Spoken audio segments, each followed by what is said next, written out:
Howie Force can actually just you know, stick it out. Because what is there left? It's mostly just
gonna matter. The Manticore something's gonna come down, it's gonna snipe a Dowie Lord, and then it's gonna be over. But GG, well played. It was a fun one.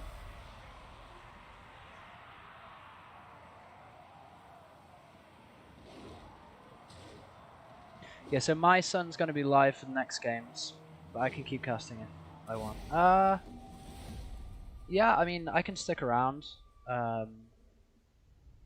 if folks want me to. I mean, I'll be watching. I'll be in chat either way. So yeah, so Pterodon's actually really just getting annihilated here, but it looks like the Croxagores just sort of stuck it out. Man, the value on that skink, 1751. I guess that's the one that shut down the cannon.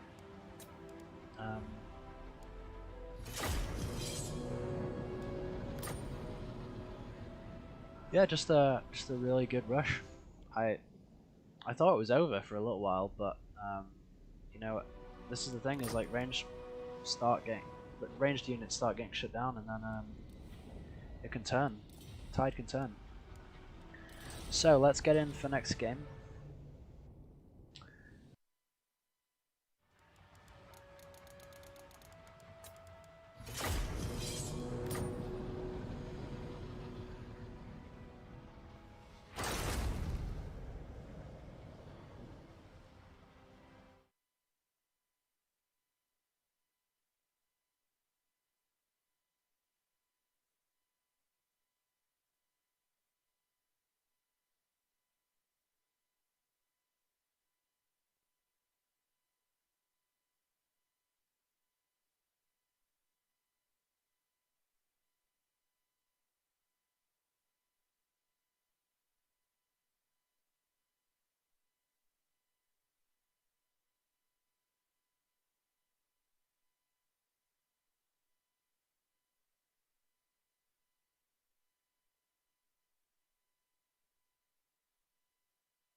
Hey guys, there's no sound.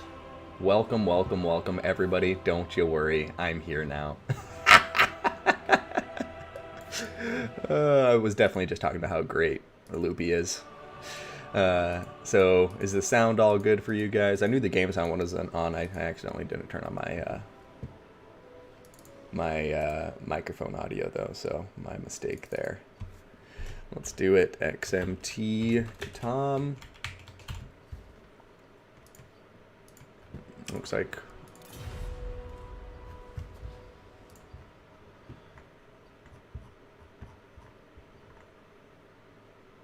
all right, Carl Harmon, Lizardman versus okay, so this is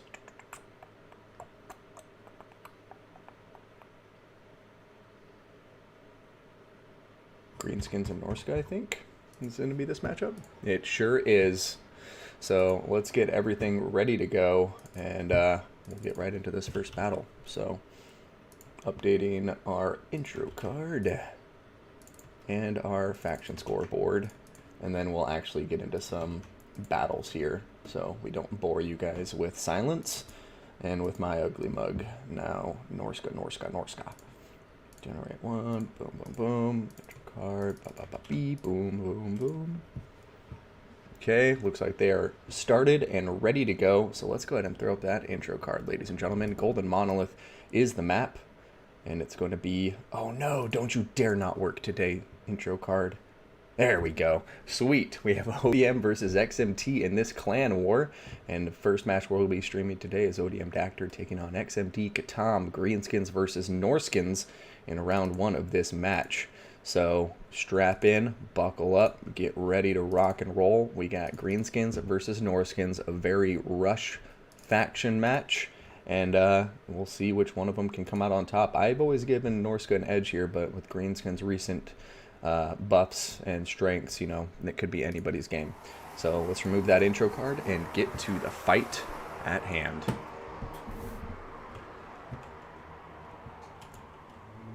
So, everybody, let me know if the visual and audio quality is good to go, and I will fix it if not. But let's start with our blue player representing Clan ODM. So, we'll just start from his right flank and move over. So, we're going to have two boar boys over here on the right flank. Looks like up front, we're going to have Orc Error boys. We are going to be seeing the Rusty Errors ROR, as well as a second unit of Orc Error boys. Oh, just kidding, that's only one unit of Orc Error boys, he just moved them. Now, looks like he's redeploying the boars, so there's a total of 3, covering the rear and the 2 flanks. We have goblins on either flank.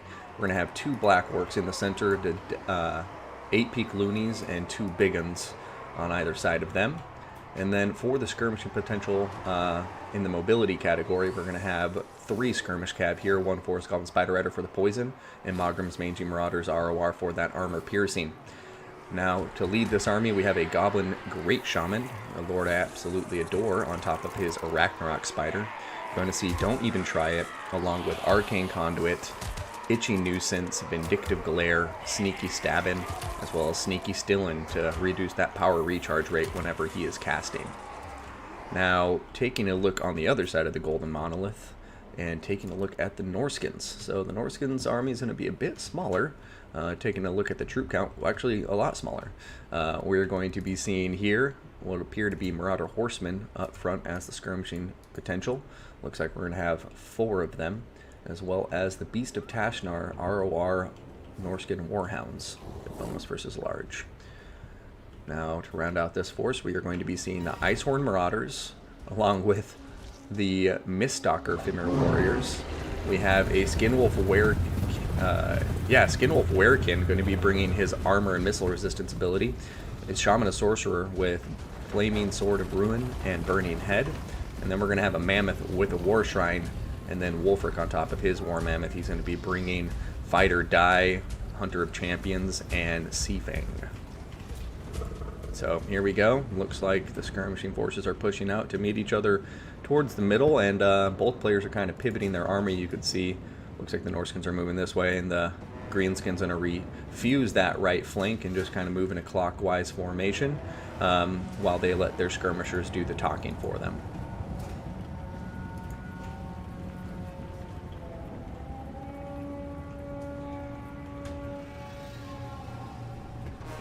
Also, before I forget, sound's going to cut out really quick, but I'm going to turn off my cursor because I don't like showing it when I'm casting battles third person. So, you can see the Norskins continuing to push hard on the left. They don't have a very big army, so, you know, they don't need to worry about redressing their lines, you know, because they just have a bunch of mobility, and then they have one infantry unit here supported by mammoths.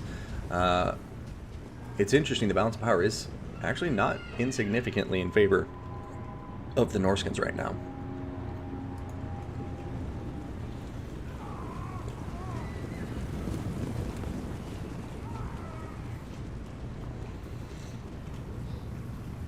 Alright, looks like the Norskins are going to start getting targeted by magic from the Goblin Great Shaman. Vindictive Glare going into Wolfric. He's a big target, so pretty much every one of them is going to connect and do some decent damage. So, you know, a few more of those. Norska can't heal, so every little bit of chip damage they get counts, and I think the Greenskins, the longer they can delay this engagement and get value on top of those single entity monsters with Vindictive Glares and arrows, probably be better for them. You know, they also do have the foot archers to support them once the gap is closed, so I don't know. I know the balance of power is favoring Norska here, but I think Greenskins have a pretty good build here, and they have the mass to slow down units for a period of time. They have the armors, they have the amount of missile units to shoot him down, so it's just going to be a matter of if he can execute. Oh no! Damn it. Vindictive Glare going to miss completely. As we've seen so often, there's just something weird about the targeting box on top of Mammoth sometimes, and it looks like this War Shrine, I'm guessing maybe because there's a caster up here, although he isn't technically an actual caster. Maybe the Vindictive Glare is targeting him, so kind of overshooting the Mammoth model. Over here, Mammoths are coming in. Front line's looking like they're going to get engaged. And we have Wolfric going right for the big uns. Alright, Icehorn Marauders and the Mist Stalkers are also coming at the big uns. It looks like he's sending everything he's got over here to deal with them. Wolfric now going into the Black Orcs, but they do have that immune to psychology, so they're going to be very, very difficult to break. Seafang going down, but a nice dodge from the Greenskin player here. The Rusty Arrows not even impacted by that one bit. We have Terror kicking in on top of the big ones. We have all of the archers now. Greenskins kind of in a nice concave with Skirmish Cav and Orc Arrowboys and the Rusty Arrows all firing in. A Burning Head going through, doing some nice damage here to Black Orcs and company. Greenskins sending in more infantry, but the Terror routes are real.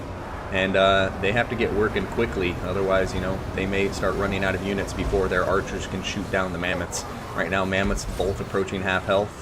Famer Miststalker's not looking too great either. He's sending in Goblins, 2 to meet Shield, sending in a whole lot of units into that central engagement, just trying to tar pit it as long as possible to shoot these units down, but it might work out against him if a big Terror route goes down on all this infantry at once and the Norskins can chase it. But as I say that, in the backlines, look at this, the Greenskins absolutely doing God's work, or I should say Gork and Mork's work, eliminating all this Skirmish Cav, as well as the Beast of Tashin are very, very hurt right now, and this looks like it's going to go south very quickly for the Norskins after losing all of those tools, and now the Greenskins have this very nice concave fire going into them from multiple angles, and I don't think the Mammoths are going to be able to survive this. There goes another Burning Head, though. Maybe that can change the tide of this battle a bit. That one actually looks like it may have hit, but I think Wolfric had an attack animation go down right when it was targeting him. So just a bit of bad luck on the Greenskins part there. Right now, War Mammoth with the War Shrine is running away. I would send somebody to chase it, but it looks like the Goblin Great Shaman is smelling blood in the water and wants to come over here and finish off Wolfric the Wanderer. And not a bad decision. Balance of power going to be going significantly in favor of the Greenskins as he goes after him. And here comes the last Seafang of the day. Ooh, and a Hunter of Champions going down. So, unfortunately, it looks like it's going to be too little too late for the Norskins. As even though the Hunter of Champions goes down, Wolfric the Wanderer is routing before he has the chance to capitalize on it. So, there goes the caster. It looks like Skinwolf Werekin may be the sole Norskin fighter remaining.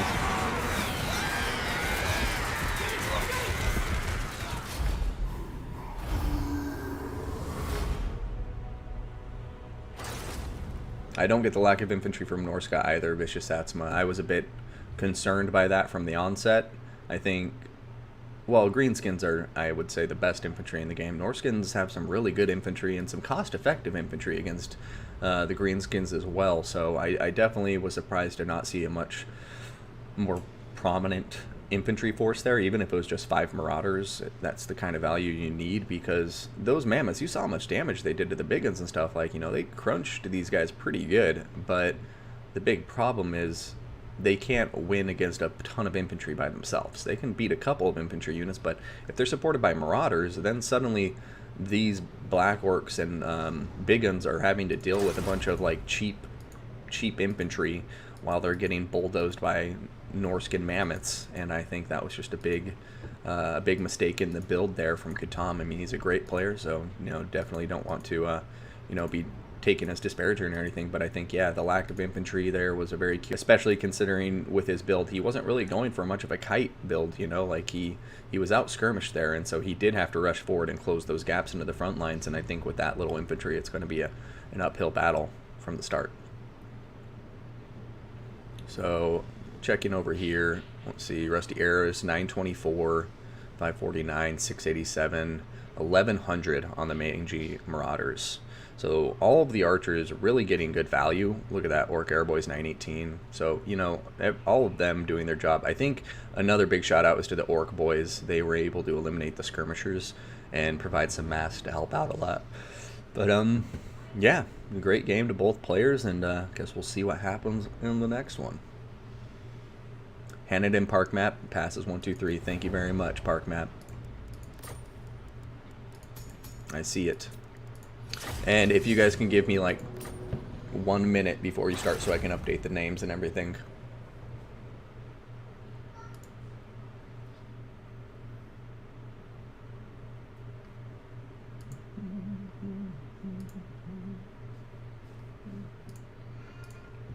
Okay, let's do Army Blocker.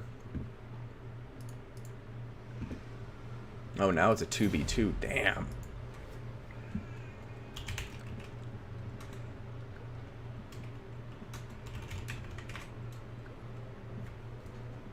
Alright, well in that case, I'm going to update the scoreboard actually. Let's just make the names up there the clan names and keep track that way. So we got ODM, XMT, and if one of the admins of this tournament could let me know the total score again, I would much appreciate it. We have fun memeing. Absolutely, Samurai Warrior. I guess that's the part I'm forgetting about. This is a clan war, so I should remember that these games are all like pre-planned, you know, the matchups and everything, so players bring in fun builds is something we'll probably see plenty of today.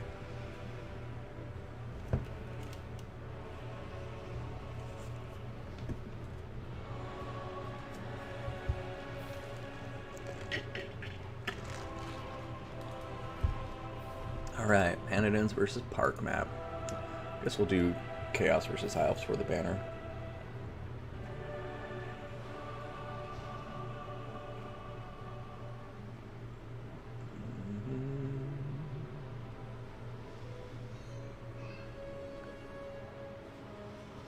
Alright, let's see. Hey Maximus Decimus, good to see you.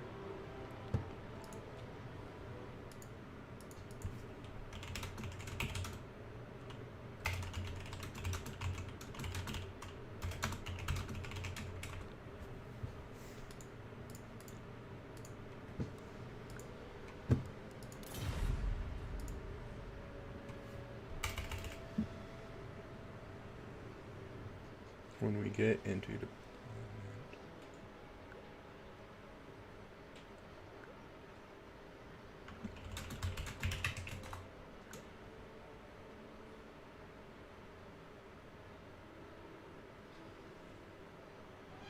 okay.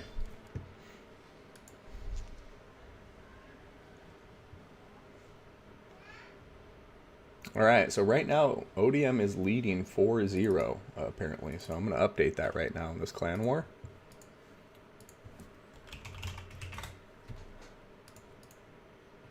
The extreme meme team may be memeing a bit too hard.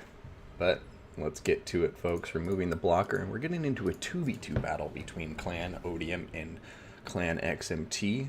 So get ready. I haven't cast a 2v2 in a while, and usually these are hectic. So get ready to see me stumble over my words a lot, get very confused, especially since there's a Chaos player on both sides of this match. And yeah, enjoy. So let's go ahead, throw down the Warriors of Chaos banner for ODM and the High Elf banner for XMT. That way we can just, they both have a Beastman ally, but the factions will be different other than that. Apparently the forces of Chaos are kind of torn. You know, maybe the Beastmen are thinking maybe we should ally with the High Elves for some reason. Very confusing times.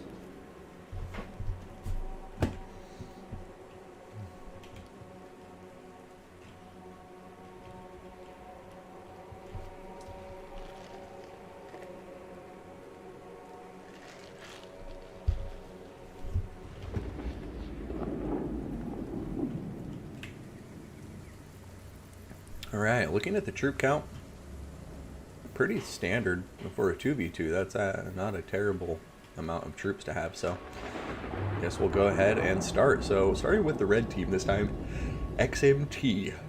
Ooh, excuse me.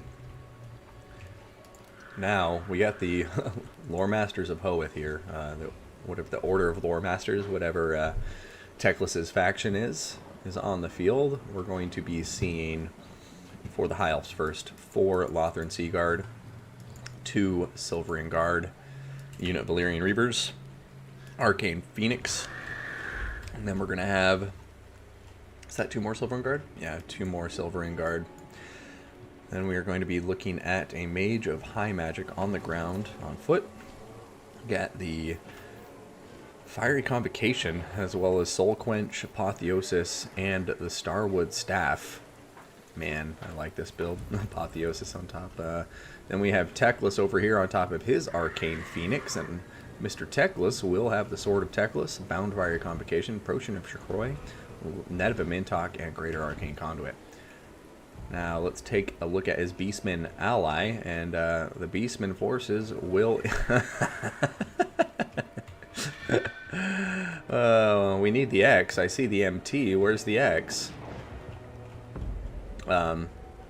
Anywho, for the Beastmen, I'm sure they'll finish drawing out their faction clan tag soon. We got the 3 Razor Gore Herd making up the T. We got Ungor Spearman Herd with shields on either flank, 2 of them. We've got 4 Chaos Spawn, the Butchers of Kalkengard, Double Gorebull, and Malagor, the Dark Omen. Malagor is going to be bringing Traderkin, Vile Tide, and Bray Scream, along with Arcane Conduit, and then we have the Gorbulls. So that rounds out the XMT team, and looks like they got the MT, but I'm still not seeing the X.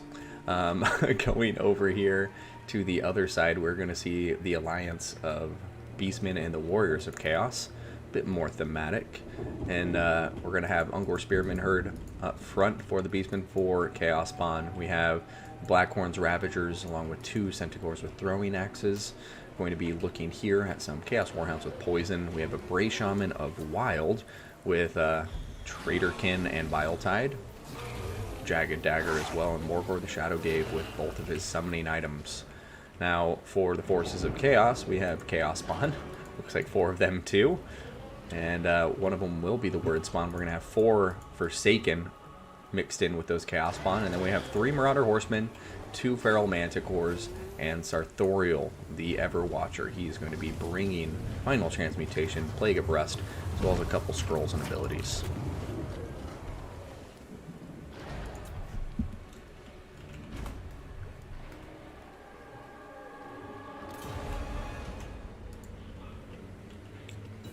I'm trying to see.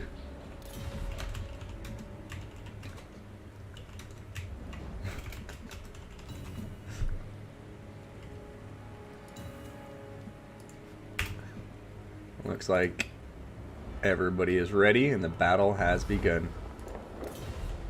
Keep looking for the X.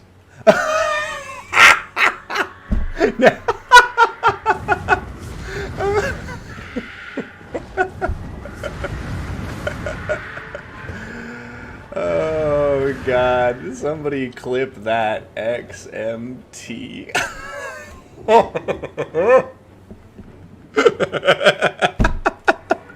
That was the most meme thing I've ever seen in my life. That was the coolest thing ever. That was so awesome. Battle's over. XMT wins. Sorry guys, I have to call it. There's nothing ODM can do. Even if they win this battle, they've lost.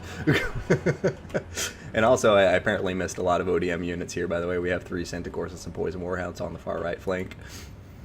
Yeah, can we get a GG well played? Indeed. Just concede. Fucking epic. That was ridiculous. Alright, it looks like our High Elf team's going to be playing it a bit more defensively, and now it actually looks like they might be pushing to the right, but they're definitely looking like they're kind of getting surrounded, so we'll see what happens. High Elves do have the only real skirmish force on the field of battle at the moment, so that's definitely going to be an edge for them to have all those Lothran Sea Guard to work with. And then they do have some terror-causing units too to help on the frontline engagements with all their cheap infantry, but time will tell. It looks like the Arcane Phoenix is going out after the Manticore, although don't see it attacking just yet. There it goes. Yeah, the Arcane Phoenix should have no problem dealing with feral Manticores, but we will see what happens from here. Meanwhile, looks like our blue Beastman player is closing the gap with our red Beastman player and getting into the mix. And we'll see how long Clan XMT can refuse this left flank, because it does appear ODM players are pushing in hard with some Centaurs. However, we do see XMT replying with some Razor Gore Herd, getting in position to maybe play some defense and block some units off. Meanwhile, up in the air, we are seeing the Manticores getting knocked out by the Arcane Phoenix. We'll see if they can last. Fiery Complication going down, doing some decent damage to some Ungor Spearman Herd.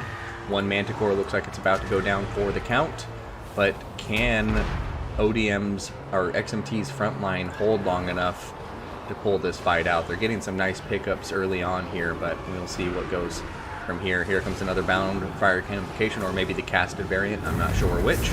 Looks like the Ungor Spearman Herd are going to run away, and you know, there's the big problem with Fiery Complication is it just has a little too slow of a cast time. It seems very difficult to actually catch a multiplayer opponent with them. And over here, now we're going to be seeing Warhounds with Poison just barely getting countercharged by the Illyrian Reavers just in the nick of time before they got knocked out really hard. But things are starting to look pretty hectic. I feel like our blue players just have more things on the map at the moment, but you know, I could just be jumping to conclusions here, so we'll see what happens. But in comes some Forces of Chaos, pushing into the juicy center where the High Elf archers are, and you can just see so many High Elf archers and spearmen getting ready to rout or routing already.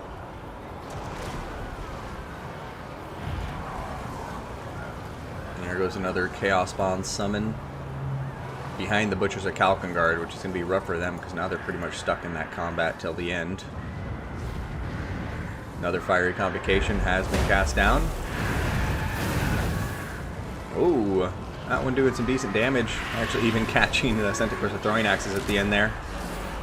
Looks like the Forces of Chaos in here, I don't know, they may not be doing as well as it looks because they do have a lot of like Chaos Spawn in there, but the Gore Bulls are really laying down a ton of pressure on top of Sartorial. Arcane Phoenix have a chance at a rebirth, so we'll see if any of those prop. Morgor the Shadow Gave is terror routing now. And the balance of power is really getting out of hand in ODM. Looking like they're pretty strong in this match so far, unless XMT can pull something out of the hat. But I think it's clear to all of us that, you know, they still won the battle because of that beautiful XMT display with the Fiery Convocations.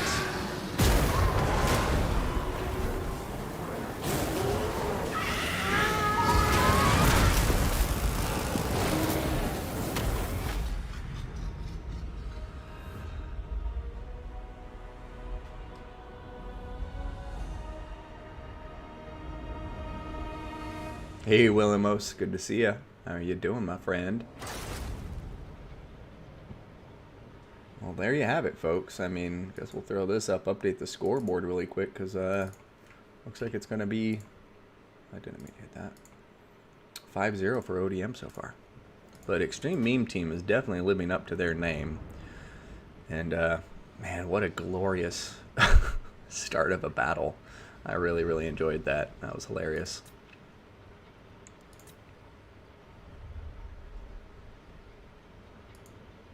Yeah, I mean, well played to both teams. You know, I just can't get over that awesome burning fiery convocation XMT logo. That was the sickest. Alright, now let's see what's up next.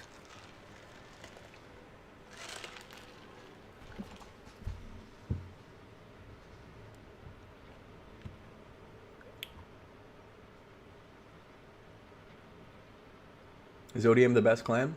Of course it is. ODM, BM, XMT, I mean, there's so many good players in so many different clans. I think ODM, as far as consistency-wise, has been one of the strongest clans for a long-ass time. They're one of the oldest clans, and yeah, they've consistently had a very strong group of players. I clipped it for you. Thanks, Chosen One. Next battle is Would You Kindly versus Killer Renew Lobby. Okay, thank you. I'm going to hop in and find that. Yeah, Aristodemos and Blood Mod, especially in a 2v2, it just becomes an ugly, pixelated mess. Happy Morgor Minecraft noises. Okay, multiplayer battle.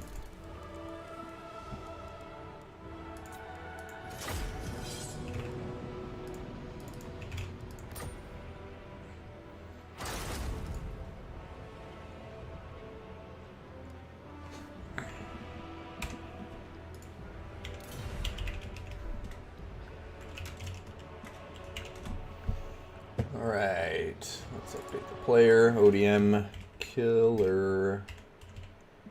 Oh. Continue. ODM, would you kindly? Oh.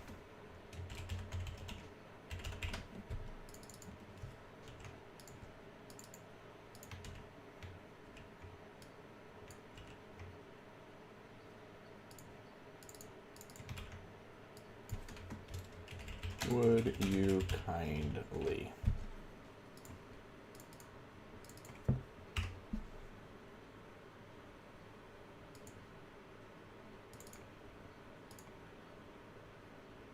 Is it Elves versus Empire? Looks like it, so let's get everything updated really quickly so we don't keep these players waiting. Well, actually, looks like they're still making some armies, so we're okay. Beautiful XMT on the battlefield. Oh, yeah, it was. And if somebody rated me with the party or something, I'm guessing somebody did because I see a lot more YouTube than other people in the chat. My apologies. I'm lazy, and since I started using Restream, I still haven't fixed my alerts for that kind of stuff. So my apologies if I'm not shouting you out for the wonderful love y'all send my way. But let's go ahead. Battle's getting ready to start. So we're going to turn off our army blocker and our video capture device and get right into it. Now,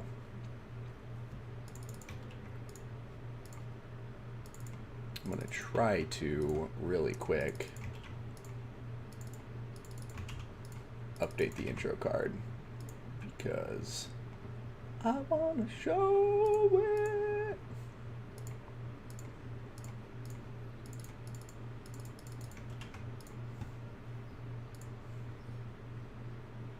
All right, and here we are, ladies and gentlemen.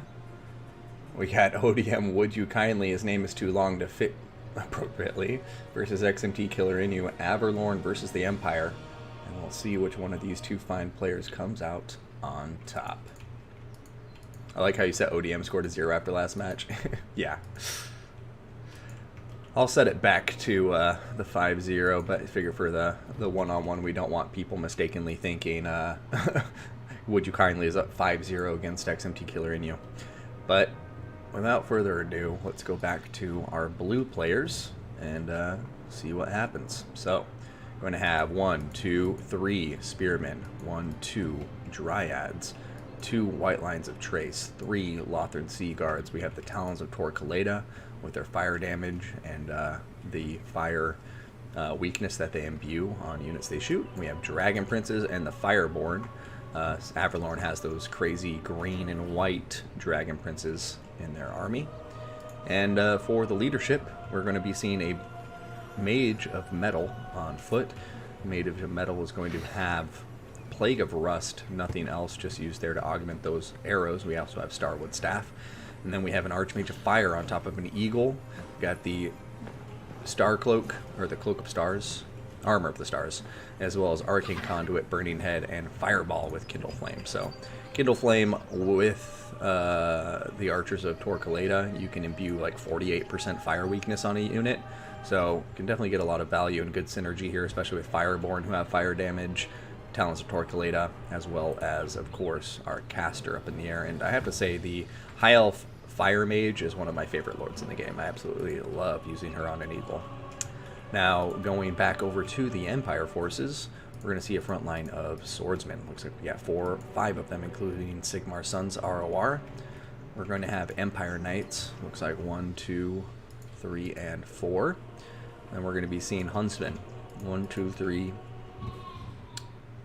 Yeah, just 3 Huntsmen with the silver bullets on the left flank. 2 Spearmen in the back supporting the Hammer of the Witches ROR Great Cannon. And boy, oh boy, it can lay down some hurt. For the Empire leadership, we are also going to see a Fire Wizard, or Bright Wizard, Burning Head, Fireball, Kindle Flame. And then Marcus Wolfheart. He's going to have a Hunter Snare, as well as Focus Shot.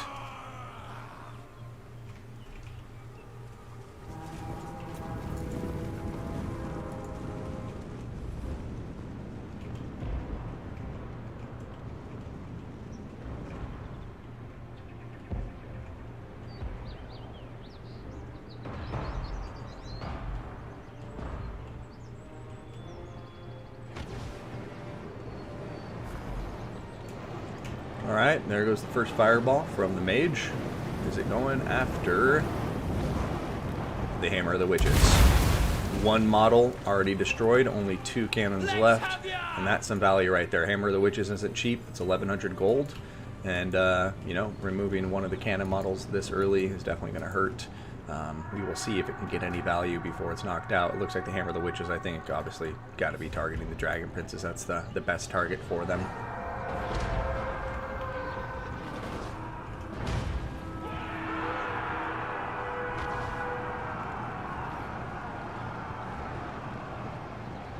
Another fireball coming down. We'll keep an eye on the main battle, but we'll see if this one destroys another artillery piece or not. And it certainly did, down to 1 cannon, so already really looking like the High Elves just did some good work. Over here, Burning Head getting cast. It looked like the angle was a little bit off, but it actually worked perfectly. Oh no, the Huntsmen are kind of running into it a little bit, so 1 unit of Huntsmen routing, the other one taking a burn. But the other 2 taking some damage, but looks like they're going to be able to get away. That was a devastating Burning Head. Is it going to keep going? Okay. That would have been hilarious. Over here, Empire pushing out hard. Oh my god, the Dragon Prince is over here. The Fireborn, nonetheless, have lost against the Empire Knights. I wish we would have seen what happened there to turn that battle so violently against such an elite cavalry unit. Huntsmen continuing to fire away. They're doing a lot of work, and the Empire right now looking like they have some good momentum going. However, on the left flank over here, we are seeing the Dragon Princes absolutely trouncing those Empire Knights. Another unit of Empire Knights is charging in, though, and the Dragon Princes did not get a counter charge. That's going to suck really bad for them. But it actually might work out okay in the end, because you can kind of see it's almost like the Dragon Princes kind of got a little surround on top of the Empire Knights because of it. Burning Head going down across these. Lothran Sea Guard going to do some nice damage, but unfortunately they're able to maneuver and not take it completely on the nose. Silver bullets firing away, actually hitting into the Dragon Princess, doing some nice damage. Dragon Princess rely a lot on physical resistance, so the magical damage from the silver bullets is useful. Empire starting to look stronger now. Ooh, a Burning Head going right through the silver bullets, doing so much damage. They are wavering. A strong breeze would probably rout them.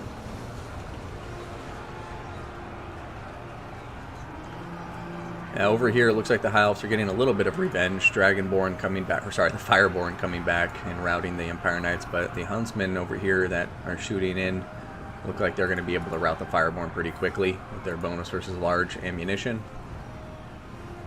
And the High Elves look like they're running out of steam. Balance power really creeping over to our red player representing the Empire. Smash them aside! The gods will abandon us! Another big burning head. The burning heads in this battle have been vicious across the board. Both players getting a ton of good value with them. And look at that. Is it going to hit them? Yeah, it's going to go through these two units. Might cause them to rout because of the burnt trait, giving them a leadership debuff. And yeah, I'm just kind of looking around trying to see like where can the High Elves pull this back together. You know, they did an excellent job eliminating the artillery crew. But I just don't think they have enough left to deal with the rest of these Empire numbers. There's just so many cheap Empire State troops still on the field of battle. They still have a decent number of Empire Knights. Some Huntsmen, the Silver Bullets. Look like the Dragon Princes are trying to make a difference here, diving right into the center, but ooh, Hunter Snare going down on top of them, and that'll probably be all she wrote for the Dragon Princes, is now they're going to be stuck in a crossfire.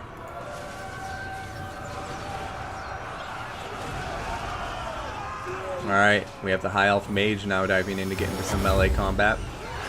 Huntsman may be out of ammunition soon. And if the Empire like gets really careless and blobs up on top of the Firecaster, maybe a game-changing burning head may occur. But this is definitely Empire advantage. It'll take a lot for the High Elves to pull it out from here.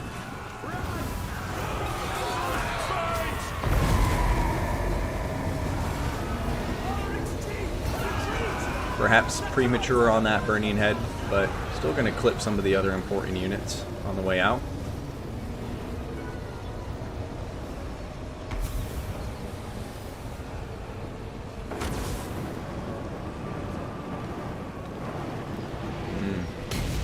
Yeah, Killer Anu.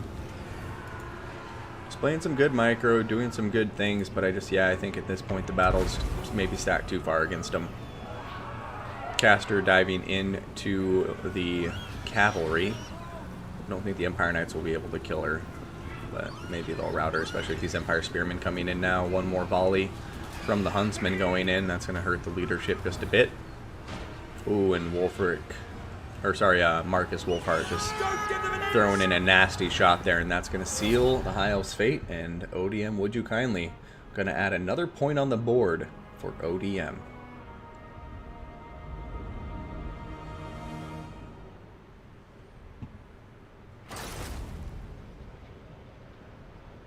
Hey, Halloween. You can say hello in Spanish. Yeah, don't have full conversations in Spanish or anything, but you can definitely say, hey, what's up? Bienvenidos. What do you say? If you can help us with the clan war in your channel with some clan to play us. Hey, yeah, hit me up in Discord, Halloween. I'm not sure if you're a member of the Discord yet, but if you aren't, here it is. And you can shoot me a message so I can get back to you. There we go.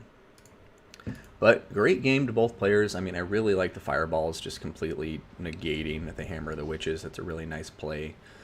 People underestimate fireballs sometimes and don't realize that it's actually one of the best spells to snipe out artillery in the game, not just to shoot heroes with. So well done to those two, and let's see what's next. You and Cyphus are in a lobby? Alright, thank you, AC Moore. And once again, I'm going to give up on keeping track of all the names for the players. Let's just throw up the clans.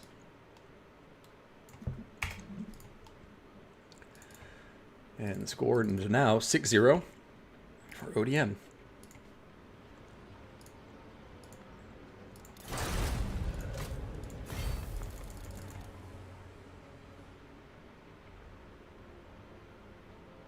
Oh well. There we go. Syphos and more. This is going to be a good one. AC Moore and ODM Syphos, both excellent players.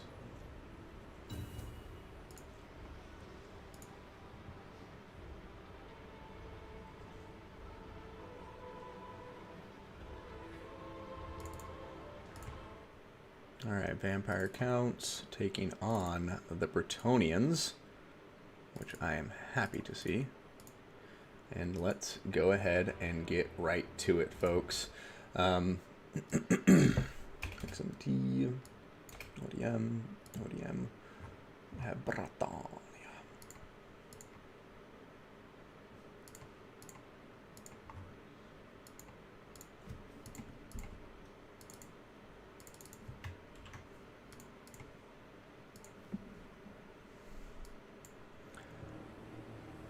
Okay, and here we have it once again, folks. ODM versus XMT, or XMT versus ODM, whichever way I have it phrased there.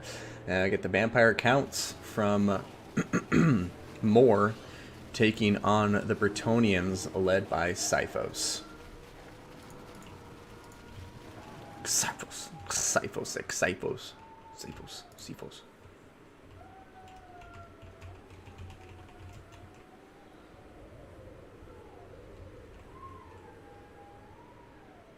All right, let's go ahead and see what happens. So we're going to start with AC Moore this time, representing XMT over here. We're going to have 1, 2, 3, 4, 5 Skeleton Spearmen, 1, 2, 3, 4 Crypt Whores. We got 2 Dire Wolves. We got 2 White Kings, a Fellbat up in the air. We're going to have Corpse Cart with Balefire. Looks like 3 of them. Holy hell. And the Balefire, just to double check what it does. 5 melee attack, 5 melee defense.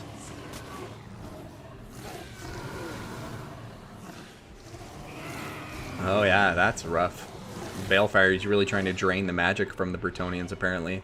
Both of the White Kings are... Oh no. Uh-oh. It froze. Come on, don't crash. Okay, there we go. White Kings are both going to have Scabscrath and be on foot. And then we have a Necrarch Vampire Lord. He's going to be on a horse, looking hideous as hell like the Necrarchs do. They are, after all, the most powerful magic users, and they drink the least blood. They rely on the powers of Dar, or dark magic, to keep themselves alive. Sometimes not even drinking blood for months or years at a time. But Dark Protection, Arcane Conduit, Pan's Impenetrable Pelt, Raise Dead, Invocation to Heck, as well as Spirit Leech and Wild Heart and Life Leeching will all be on top of that Necrarch Vampire Lord. Not somebody I see too often, so we'll see how he does. Going over to the Bretonnians, we're going to see some Vanguarded Vampires behind him, in form of 2 Direwolves and the Chillgeist. But more on them soon. We're going to have 1, 2, 3, 4 Peasant Mob, 1, 2, 3 Spearmen at Arms. We're going to have 1, 2, 3 Peasant Bowmen. It looks like a mixture of fire arrows and pox arrows. Got a single Foot Squire in the rear. And then we are going to be seeing the Grail Knights on either flank. And then in the center, looks like Grail Guardians. Oh wow, yeah, 2 Grail Guardians in the center to clear out chaff. We're going to have a Paladin on a horse with Guardian, and the Fey Enchantress, Favor of the Fey, Arcane Conduit, Dwellers Below, Earthblood, Mist of the Lady, and Life Bloom.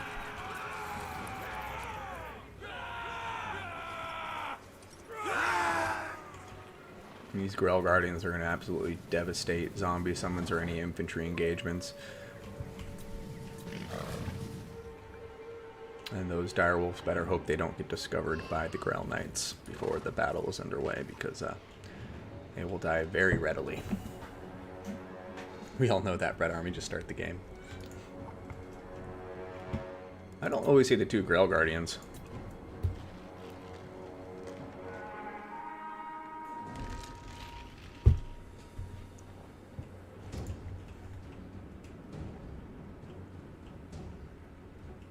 So it begins. Fellbat's going to be pushing out. Direwolves are going to be sitting here, really hoping that the Grail Knights don't see them.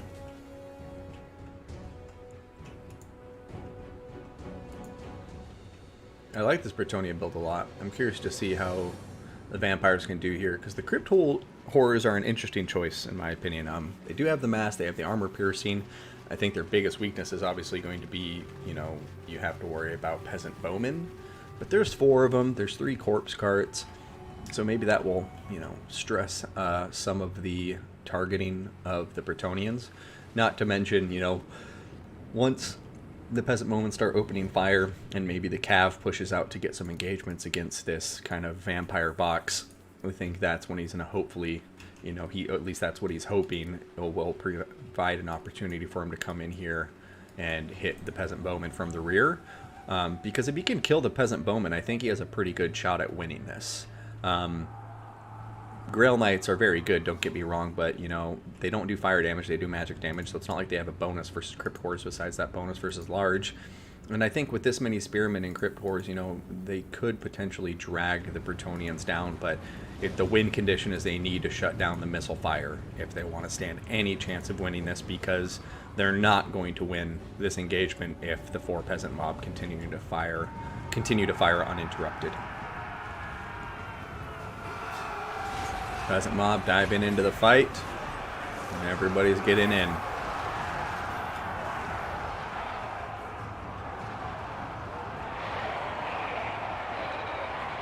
Alright, Crypt Horror is taking a ton of damage right over here. We have the corpse cart with the Belfiend coming over to help support.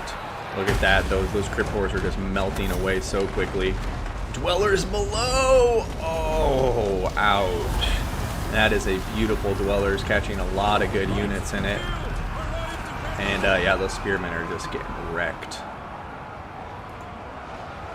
Meanwhile, over here, yeah, this is looking rough. You can see now that the vampires are making their play. This is a huge mistake. Oh god, yeah, the Chill Guys need to run the hell away. The magic damage and bonus versus large on these Grail Knights, they wouldn't stand a snowball's chance in hell. I do believe they have a slight speed advantage though. No, never mind, a big speed advantage at 94 to 75, so as long as they're smart about it, they should be able to stay ahead.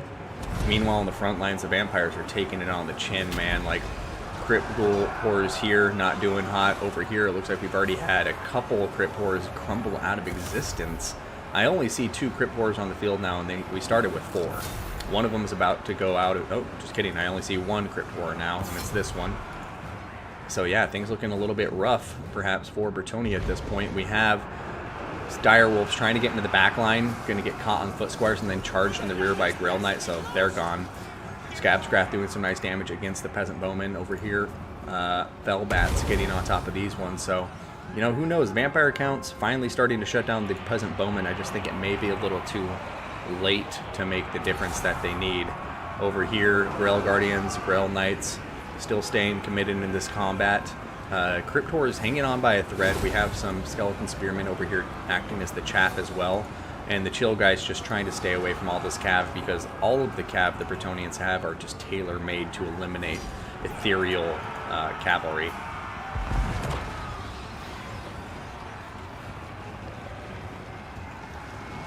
Alright, 1 Peasant Bowman is shattered, other 1 is routing, and then the third, or yeah, so we have 2 routing, 1 shattered, and make that 3 routing. So all the Peasant Bowmen have now officially been, you know, routed, at least for the time being, but the Chill Guys are getting caught out. No doubt about that. Pants Impenetrable Pelt, as well as Invocation of the Heck going down on top of them, but yeah, it's painful.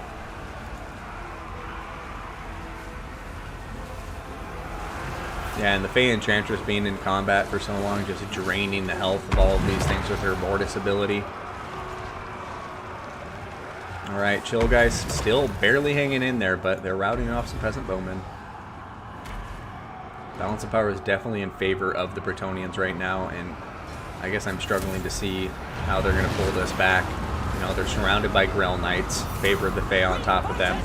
Zombie summon coming in, but there's Foot Squires in here, and it just looks like ODM Psychos with the Bretonian, or sorry, with the Bretonians is taking this away.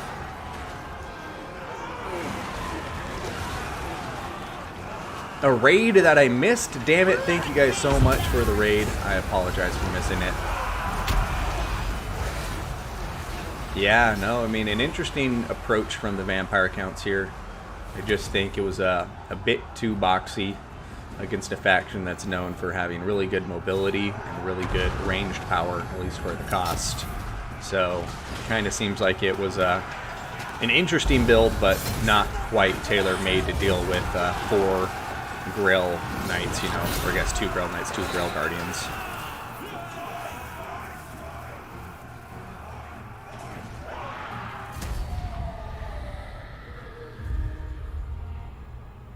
Megaswirt, good to see ya. Tandy Tab. So yeah, everybody, welcome to the stream. Thank you for tuning in. And yeah, once again, ODM just continuing to flex their muscles in this clan war, but the Extreme Meme team still has the memes under their belt, so all is not lost.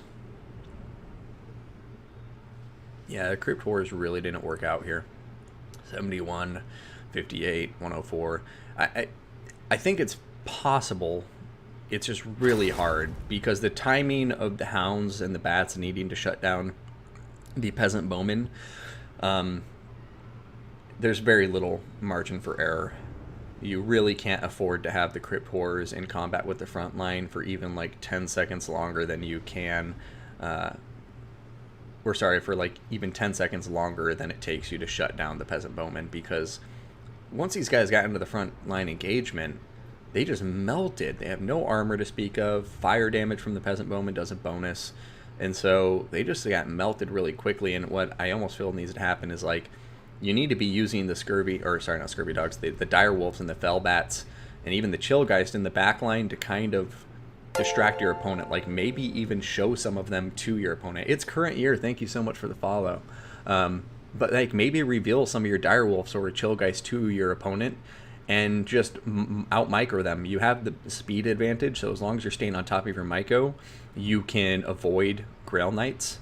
And I think what would have been nice there is if, you know, for instance, he did display some of these guys in the back lines, maybe he could force his opponent to peel off some of the Grail Knights or Grail Guardians early in the fight, distract him in the back lines, which would buy more time for his Crypt Ghouls or Horrors to not get charged by Grail Knights. And then on top of that, I think if you're pressuring his micro that way, it's more likely for them to make a mistake and you to capitalize on an opportunity, perhaps an opening, to dive into the back line and shut down these archers. Because, yeah, I know I'm beating a dead horse, but it's just like the only chance this build has of working is if you eliminate peasant bowmen first thing in the battle. Otherwise, I think it's kind of like a very, very slim chance this build will pull it off.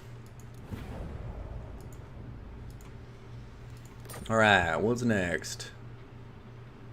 I don't know if out-microing Sipho should be the strategy to go for. That's a good point. Chosen One, that's a very good point. Out-microing Siphos is not the best way to go about things. Is this the next battle? What is the next battle? Is it bunnies versus Dr. Jellyfish?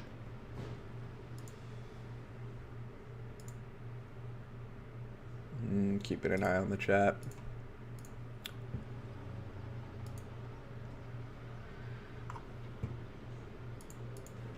Okay.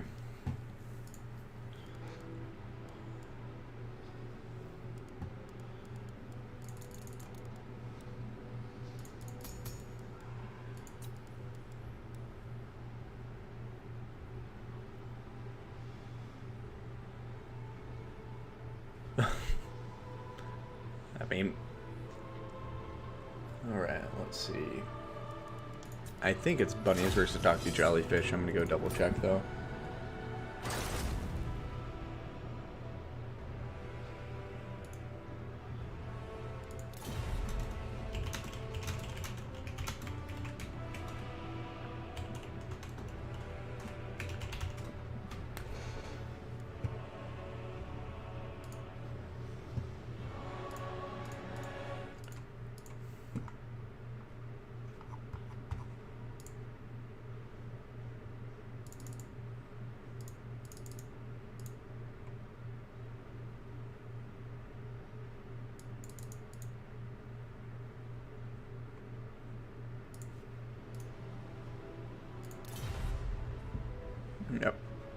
Yep. Yeah, wrong clan war, indeed.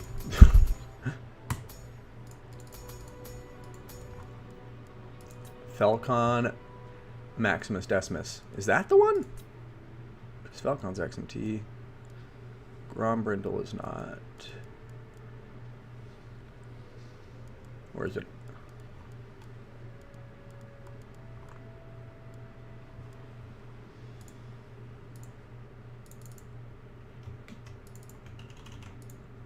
Oh, so it is Ice Power, my bad. Spectator.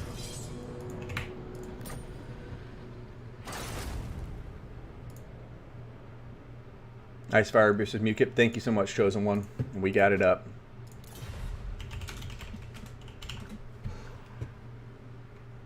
Alright, so we're going to have Dark Elves versus High Elves. Oh, hell yeah. Who doesn't want a good old High Elf, Dark Elf matchup?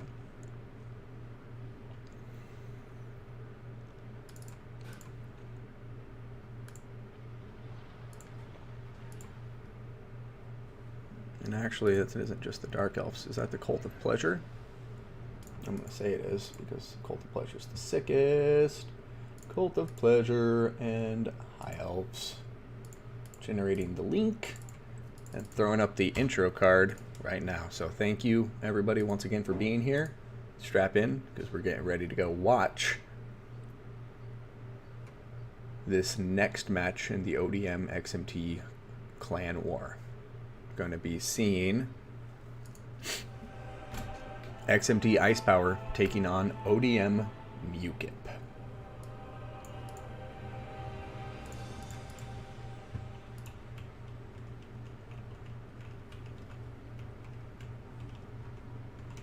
Alrighty, so here we are starting with our red player representing ODM. We have Mukip.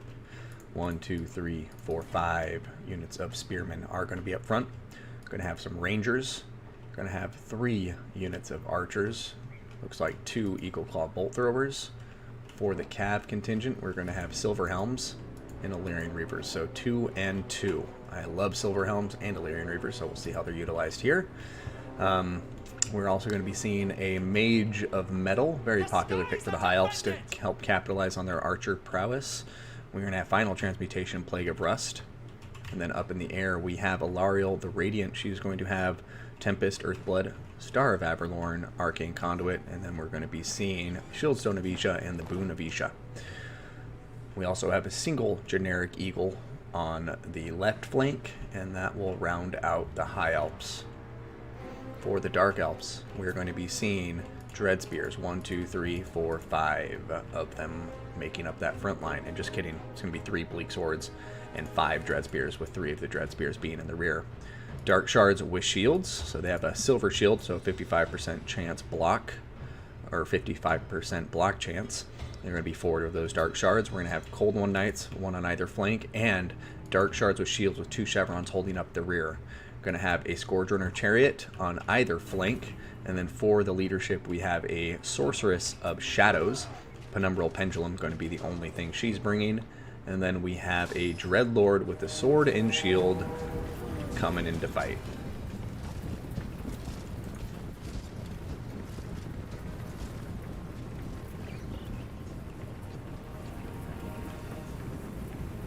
Oh wow, there's also a Sorcerer of Fire here. Sorceress of Fire with Burning Head and Kindle Flame. Looks like Cold One Knight's going to be getting targeted by the Eagle Claw Bolt Throwers. Doing some nice dodges there though, trying to get out of range.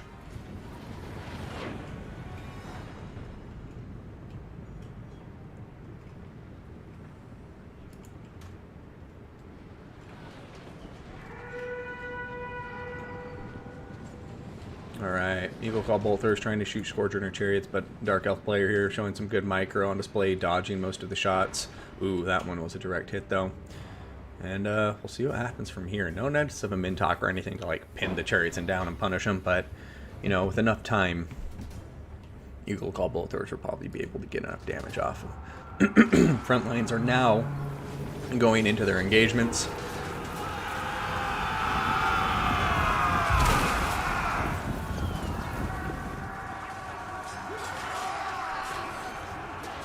Rangers versus Bleak Swords looking pretty even, but the Dark Shards are definitely tipping the scale of that fight. Burning Head going down, going to hit some of these archers, but then kind of go off into no man's land. Dread Spears shredding the Spearmen with the help of their Dark Shards. Silver Helms kind of pushing out, or Illyrian Reavers pushing out and chasing down the Scourge Runner Chariots. Looks like we have some strategic reserves of Cold One Knights in the backline that need to be brought back up. Over here, Illyrian Reavers now on top of Dark Shards, and that's a huge pickup for the High Elves. Star of Avalorn going down. Here comes another Umbral Pendulum. Oh, ouch. Archers taking a lot of damage here. It looks like the magic focus will be on eliminating the High Elf Archers. Cold One Knights coming in. These Silver Helms already routing, and now Cold One Knights coming in to hit them. Dreadlord with sword and board. He's in combat with Lariel, sorry. The Great Eagle is helping her snipe him down, though. And however, here comes the Cold One Knights, and that might turn the combat against Lariel and her Great Eagle. Burning Head going down, this time eliminating Spearmen to free up some Dread Spears. And I have to say, the Dark Elves look like they're playing this pretty well. Ice Power, you know, in good form right now, and the balance of power is starting to reflect that as the High Elves begin to struggle more and more as we get towards the mid-game here. Right now, Lariel, the Radiant, and the Great Eagle are both wavering for a minute. Looks like they're going to be able to get back up in the air perhaps, but to what end remains to be seen, because as you can see here, it's just like High Elf Cavalry, gone. High Elf Infantry, almost completely gone. This looks like a Dark Elf game to me.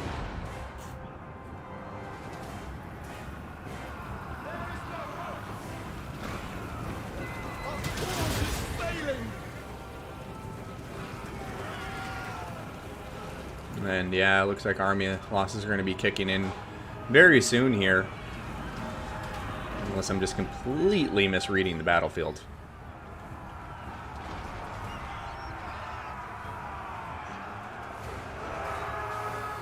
There is unease! Courage has failed us for Nagara!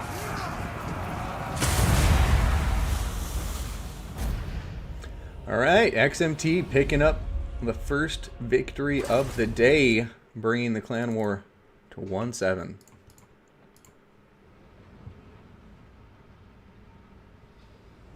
Hey Romulan, good to see you.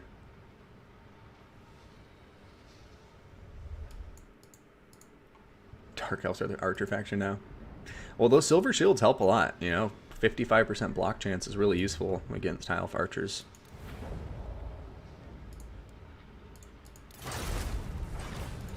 Alazan, Dark Elf fanboy over here. Or fangirl, I guess I don't know which. Multiplayer battle. Let me know what is up next, people.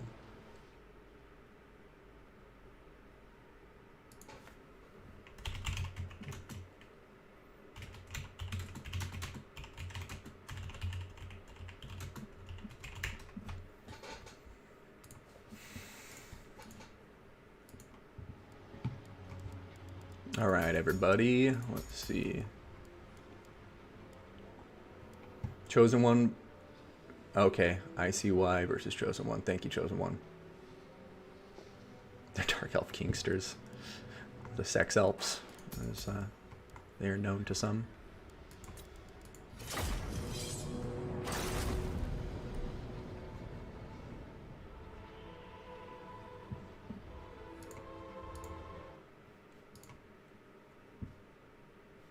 Is it Dark Elves versus Skaven? Appears so. So blue faction will be the Dark Elves once again. We'll switch up their faction banner, and then we'll do the Skaven.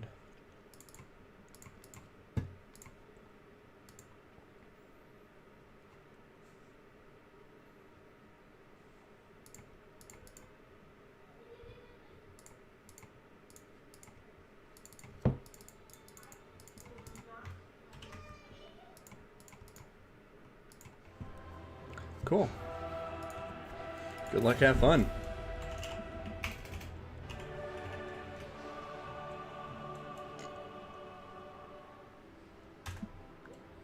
Oh yeah, I guess Ice Power might come over here to cast this one. Not sure.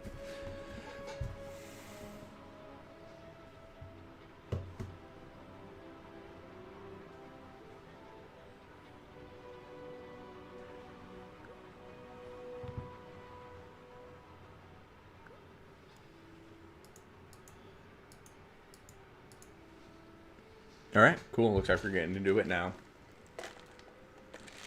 And that's not Skaven, that's Clan Pestilence.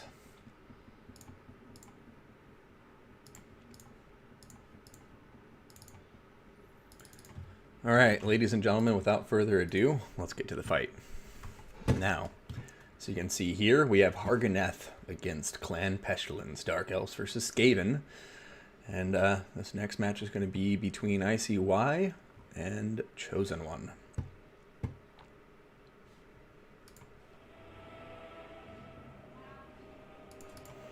So, oops, forgot to turn my camera and army blocker off. But starting with our red player, let's see what Clan Pestilence has for us. We're going to have 2 Skaven Slave Spears, 2 Skaven Slaves, make that 1 more of each. Oh, God.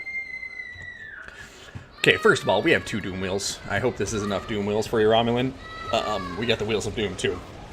The big wheels, yes, yes. Other than that, we have Ixis Triads, Clan Rat Spears. Looks like we have 2 and 2 Clan Rats and Clan Rat Spears. We're going to have 2 Rat Ogres. We're going to have Morkut's Hellion. Or Morskutter's Hellion? I can't even read right now. But other than that, for the front line, we're going to have 2 Skaven Slave Spears. Looks like 4 Skaven Slaves. And then for the rest of this fight, we're just going to go back here and see the leader. So we have Lord Scroll with his usual kit. We got a Chieftain on top of a Bonebreaker. Bonebreaker here is going to be bringing Power Grab and Shield of Distraction. We got the 2 Doom Wheels. And then, of course, we have Morskutter's Hellion, the ROR Mutant Rat Ogre. So, taking a look at the Dark Elves now. Harganeth, the best paint job the Dark Elves can bring because it's black and red, I believe. Or actually, no, it's just black and green, which is even sicker. So, starting with their front line, we're going to have 1, 2, 3 Dread Spears. We got 2 Witch Elves. We got some Black Art Corsairs on the far flanks and 1 in the center. We're also going to be seeing Dark Riders with shields. Looks like 1, 2, 1 with shields, 1 without. And then we're going to have 2 Doomfire Warlocks, 1 of which will be the ROR Slaanesha's Harvesters. For the casters, we have a Sorceress of Death. Going to be bringing Spirit Leech as well as Doom and Darkness with Life Leech for the passive. And then as the actual leader of the army, we're going to have Crone Hellebron. Crone Hellebron is going to be bringing her usual kit on top of her horse. She has the Gaze of Cain, Witch Brew, Heroic Killing Blow, Amulet of Dark Fire, and of course that passive Frenzy that she carries with her. So that's going to be it. The battle is going to begin soon, and this is Cliff of Beast, ladies and gentlemen. Get ready to rumble.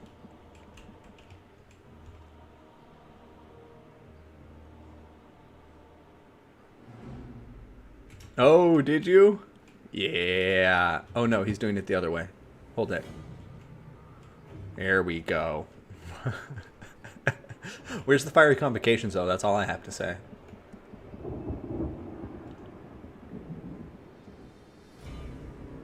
My son with 5 years of the voices he gave creepy vocals of a death metal band. Maybe I am. Here we go. We got the other ODM on the field now. I mean, not gonna lie, it looks beautiful, but it's kind of hard to top Fiery Convocation X in the XMT. But they're winning the clan war so far, so I guess they got nothing to prove.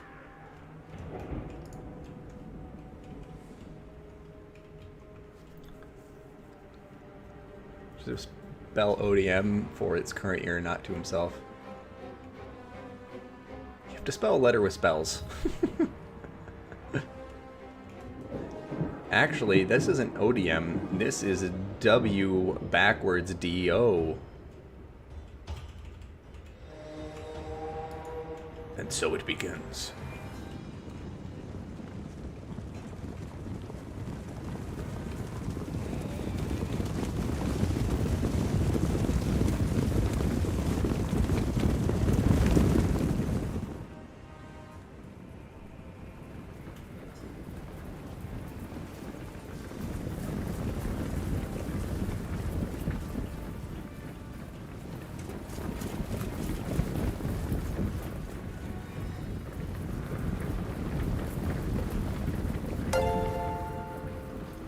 Hey, Xizar, thank you so much for the follow, my friend. Hope you're having a good time and are ready for some sick battle action.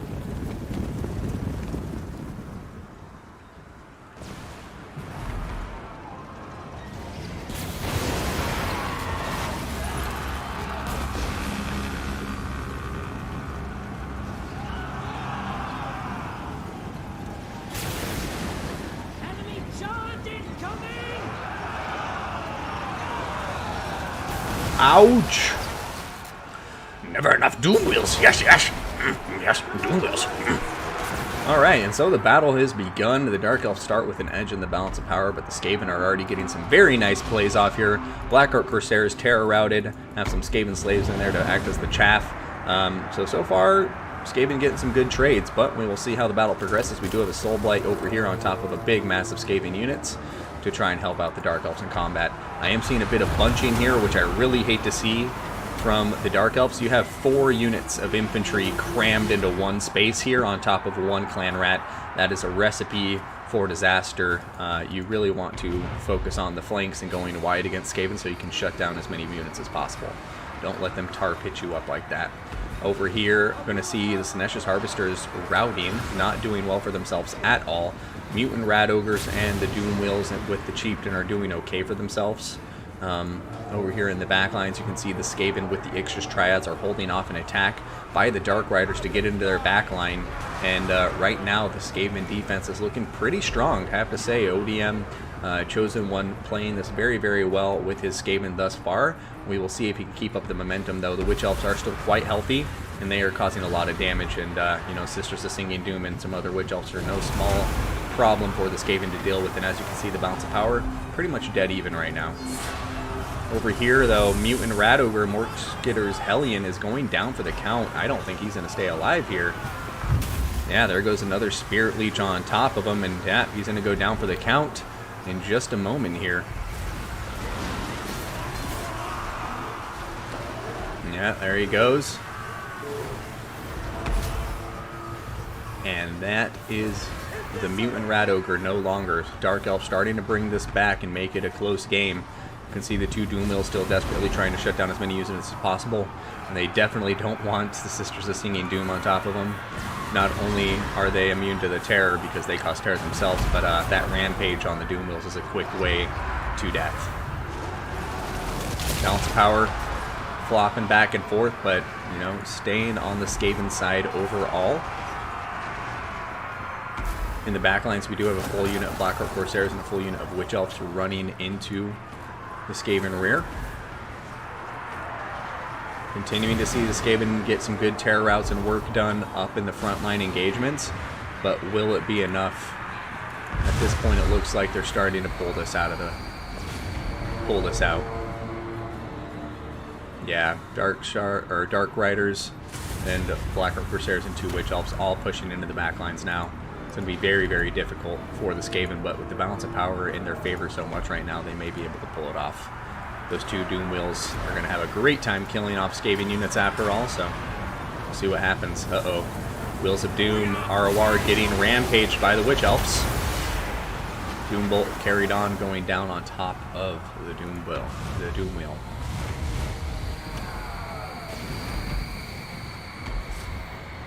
Alright, Skaven looking really good now. Looks like they're kind of getting to the point where they may break the Dark Elf back. Army loss is going to be kicking in, and that's going to be a very good game to both of these players, and once again, another point for ODM up on the board.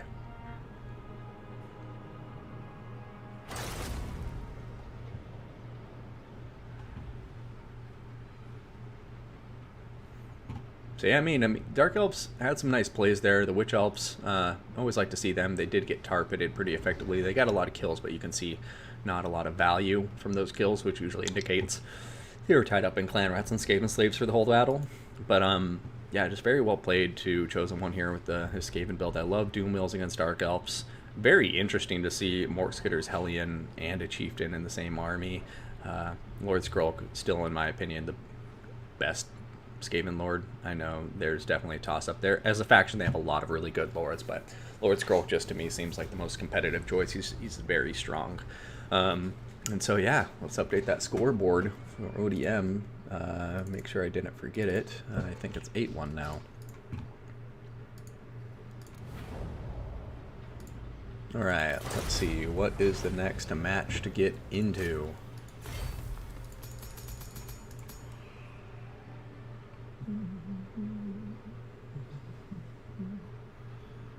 I really enjoyed that. Oh, Chosen One.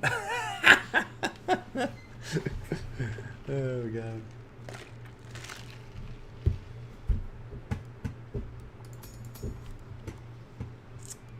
Alright, what do we got next?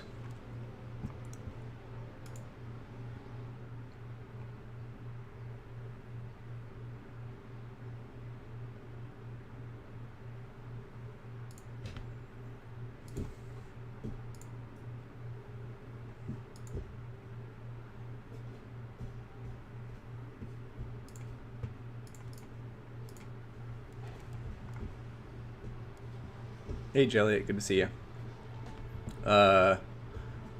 This Chosen One won with his Skaven over the Dark Elves.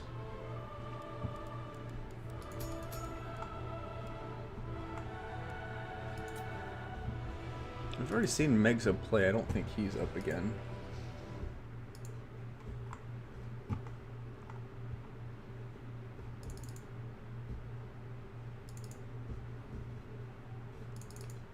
You can press power.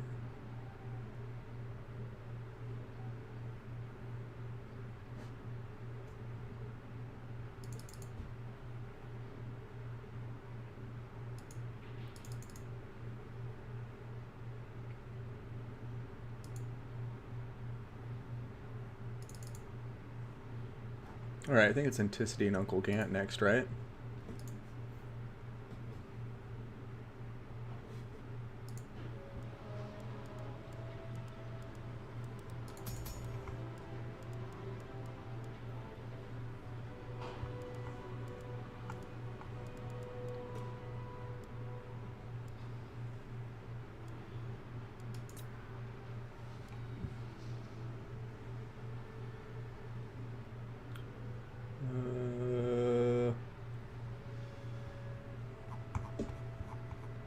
Okay, cool. I got my contact letting me know what match is up next now.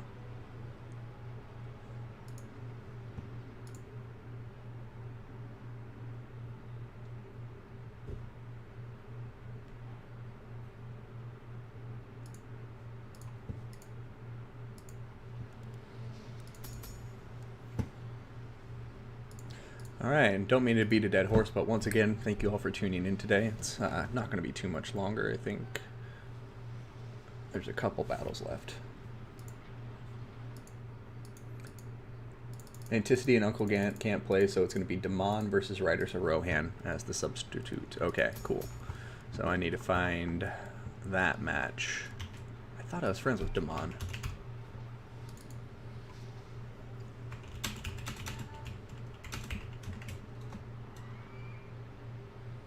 Two games left, hell yeah. Thank you for letting me know, Namarsil. Yeah, I was looking for Uncle Gant and Anticity, but it looks like their match isn't up as of yet. They couldn't play today, so we got a celebrity match between Damon and Riders of Rohan.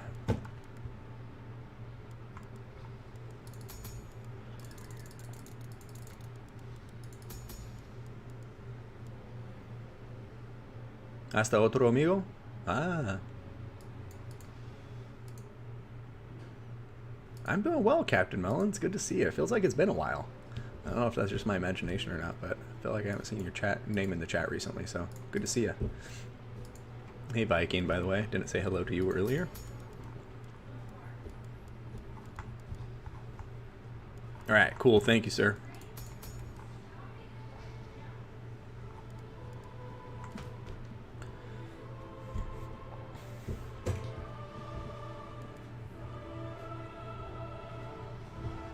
You haven't been in a while or in tourneys? Hey, it's alright. Real life comes up. You in school or anything, or just taking a break?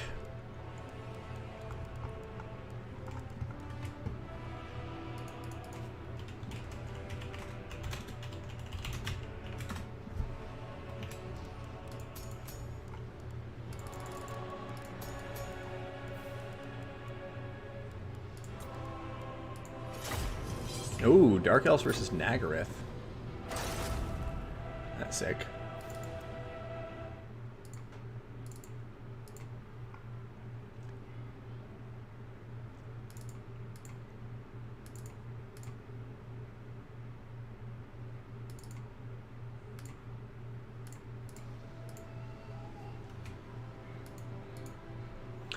Map is Torgald. I can double check the map to make sure, because I did get that sent to me in the original list. Toothgrass Hill is what I see.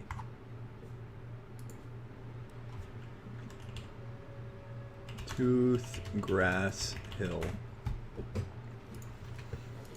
And then we got Riders. So actually,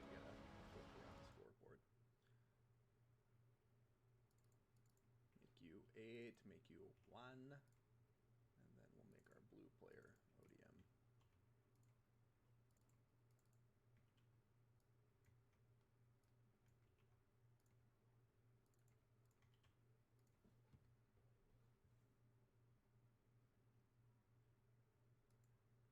Okay, and then we'll have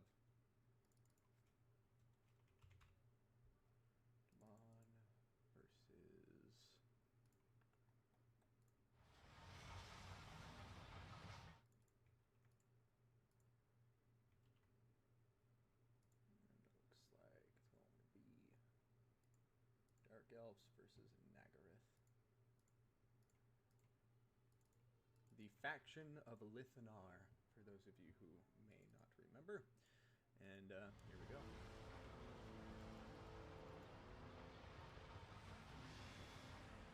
Oh, and it's the Cult of Pleasure. Not going to be the Dark Elves.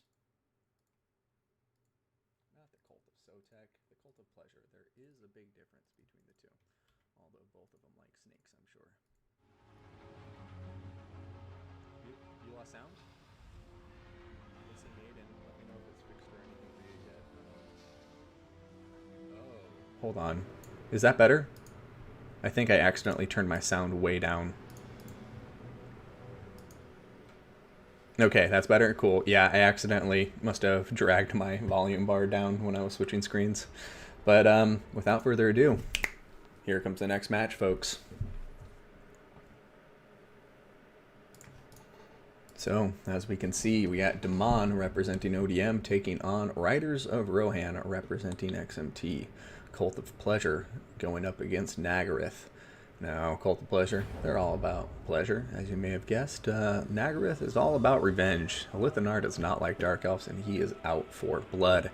So, time to see whether Momrathi or Lithanar will come out on top. Now, kind of like Harganeth, the Nagaryth faction probably has the coolest paint job for the High Elves because it involves black. Which, I mean, honestly, there's just something about, you know, the white and black armor on the High Elves that looks especially nice. So, let's get ready to rock and roll.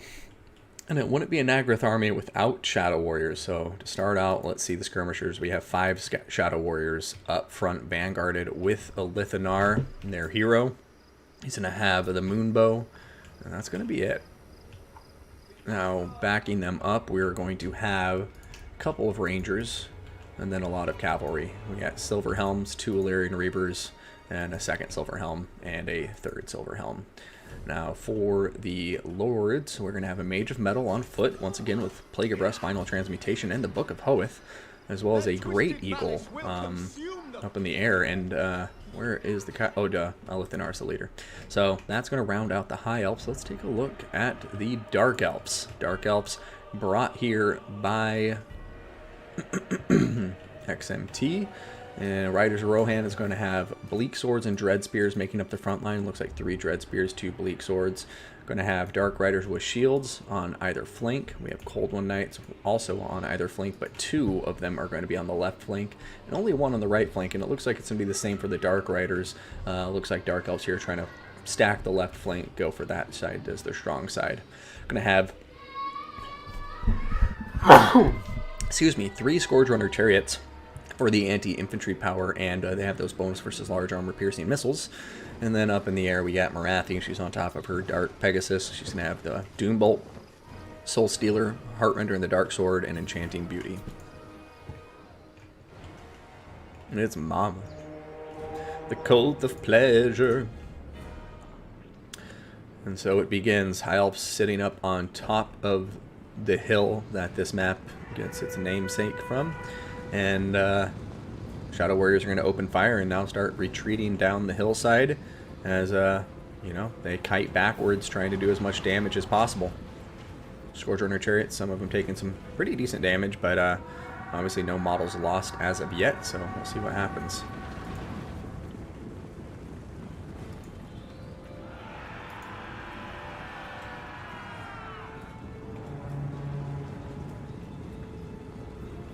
Yeah, it looks like our High Elf player here is going to be content kind of sitting down at the base of the hill, pulling back, letting his Rangers do as much work as possible.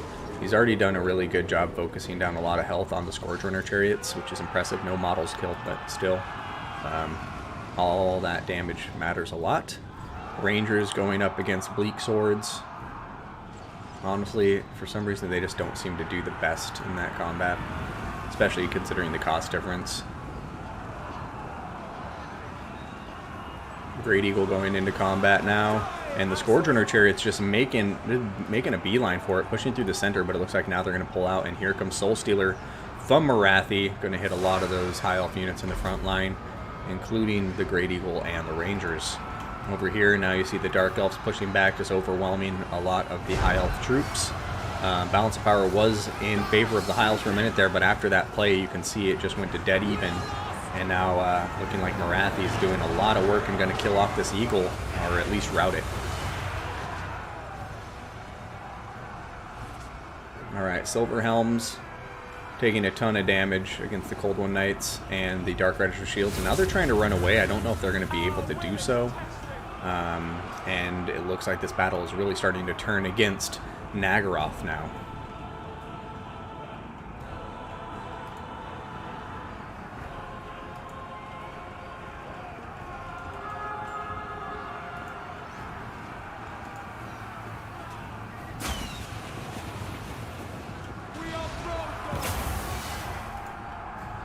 Couldn't quite see what the target was, but I'm guessing it was the Scourge Runner Chariot. Sorry for missing it. Cold One Knights diving into the back line. Dark Riders all diving into the back line. And as you can see, look at the Shadow Warriors just getting dragged down.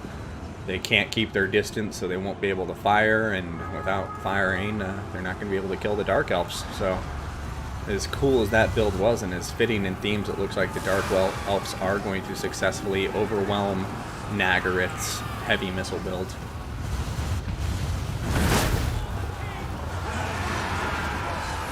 ODM Damon is one of the OG great players. He's in Warhammer 1 especially, he was a very big player.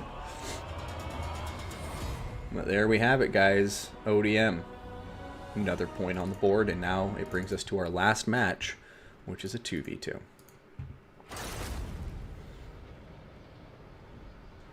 So yeah, Marathi doing some good work. Just like a lot of mobility in this build, and I think from square one, this is just going to be a tough fight for the High Elves. Oh, I also missed that they had Shadow Walkers in there too. Sweet. But the problem being is that you have 3 Cold One Knights, 4 Dark Riders with shields, and 3 Scourge Runner Chariots. And so, you know, that's what, 7 units of cavalry and 3 chariots, and you're trying to wrangle all of them with 4 units of cavalry, or 5 units of cavalry, I should say. It's 3 Silver Helms and 2 Illyrian Reavers.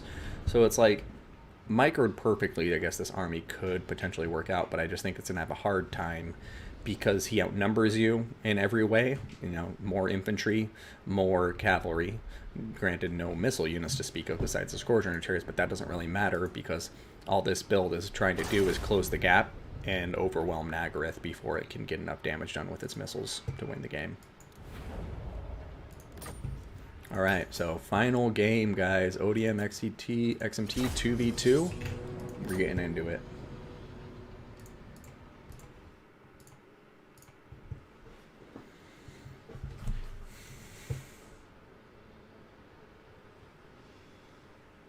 Yeah, OG Dark Elf player.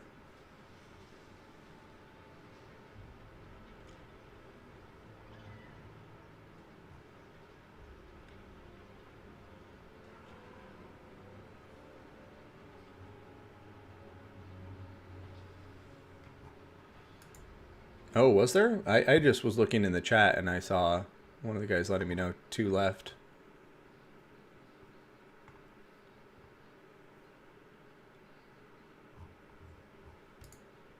I think it... Oh, yeah. It isn't 123. Never mind. What is the password? Just tried to join.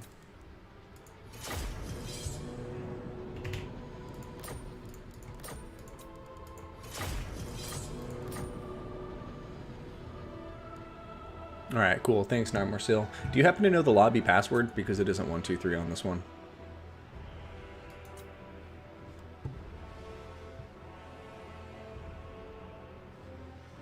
Hey man, happy to hear it, Jay Phoenix. Have some of that calzone for me. You just made me hungry.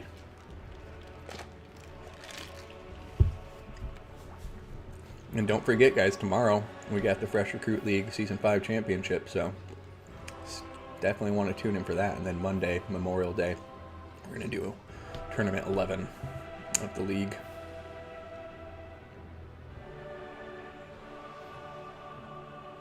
Calzones or pizza, guys?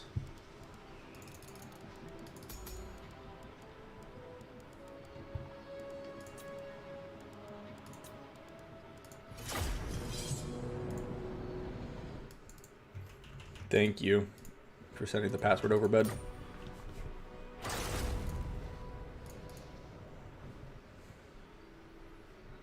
Alright. Skaven and Dark Elves versus Wood Elves and Dwarfs. This is an awesome matchup. Yeah, this is awesome. So let's go ahead, update the blue faction banner. Let's make them, excuse me, Skaven.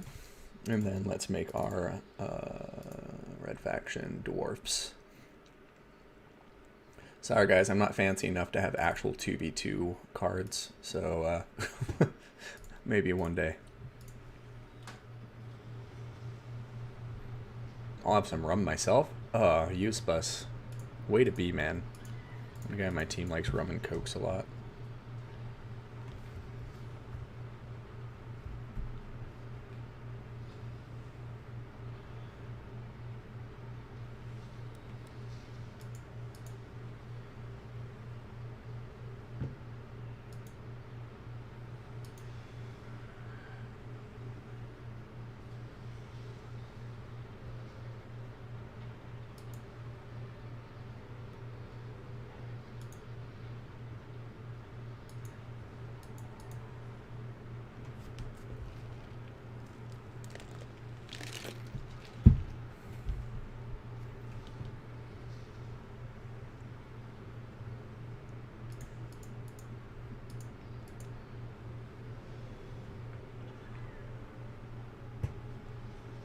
What is with ODM and actually playing Dark Elves? I thought that was an XMT thing. No, I've known plenty of ODM players who like just the elf factions in general, and Dark Elves were very popular.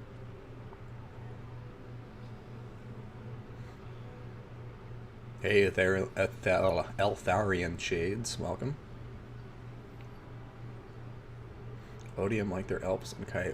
What is 9? Oh, just kidding. The score is 9-1. I just looked at my scoreboard.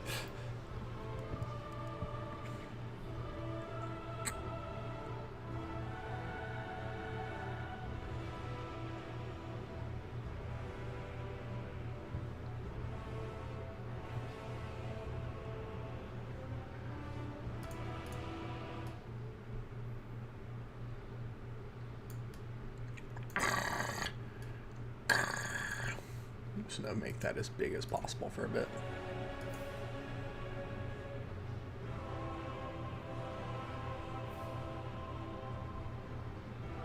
I just didn't meme hard enough.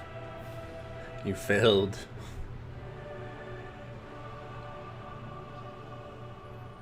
Didn't you win Ice Power, or am I totally forgetting what just happened? Because we just watched your fight not too long ago. Ugh.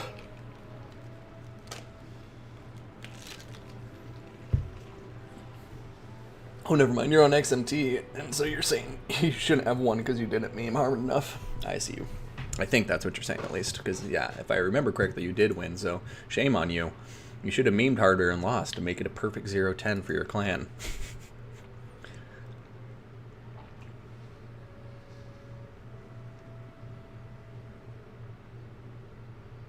Currently, Nolosi and Elven Coast isn't sufficient, memeing.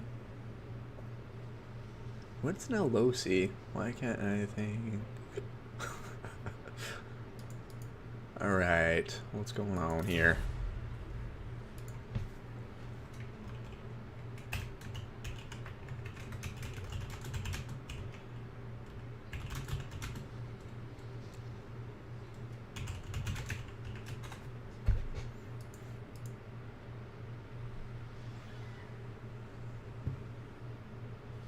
Nilosi is the name of the basic Dark Elf Lord. Got it. I didn't know her name was Nilosi. Play on Nancy Pelosi. I did not realize that was a name for the generic Dark Elf Lord.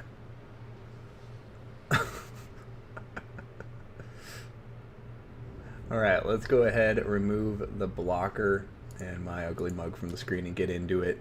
No need for an intro card this time around. So once again, before we get to it, this is the final battle of the ODM XMT clan war.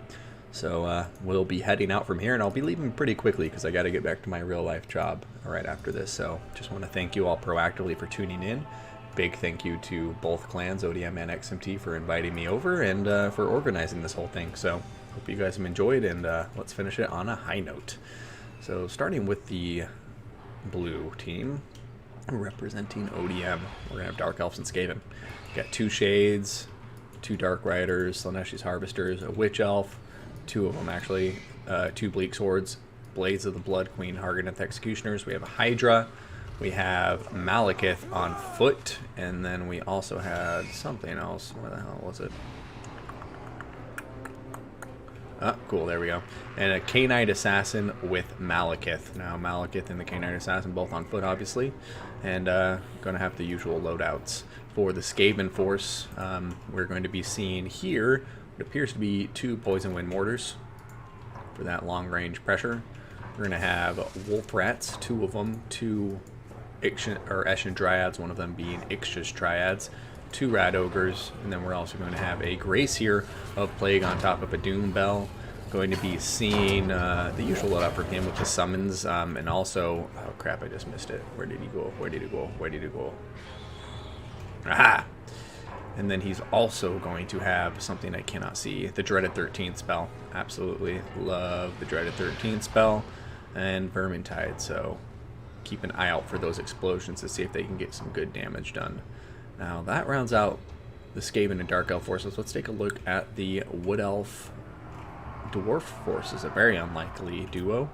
We got Miners with blasting charges up front. Looks like we have 5 of them. We're going to then be looking at 4 Dwarf Warriors. We got 4 Dwarf Warriors with great weapons, 2 Longbeards, Dragonback Slayers, and a single unit of Iron Drakes with Trollhammer Torpedoes. For the leadership, it does look like we're going to have a combination of Gotrek and Grombrindle. And both of these guys unbreakable. Got the Smoke Bomb. Grombrindle has no fear. And these guys can smash some large units if they get stuck in combat with them. Now for the Wood Elves, we're going to have a lot of archers. Eternal Guard will be the infantry here. Then we're going to have Glade Guard, 1, 2, 3, 4, 5. Glade Guard with Hagbane tips, 3 of them. So a total of 8, which is tournament legal. We're going to have 2 Treekin and 4 Glade Riders with spears.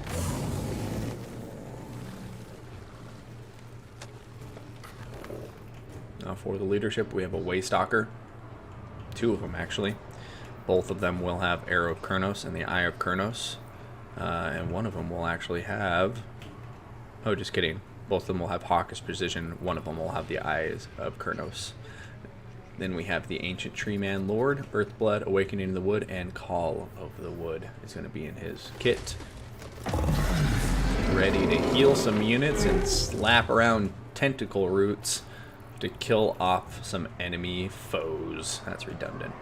Anywho, I think we're about ready now, so we'll just wait for the players to start up and get into the final battle of the day. Yeah, Dwarf Elf Alliance is very unlikely. It happens, especially against Chaos, but yeah, Wood Elves and Dwarfs in particular are especially antagonistic towards each other because the Wood Elves love nature and trees, and the Dwarfs have no use for trees except to cut them down and turn them into, you know, kegs for their dwarven brew.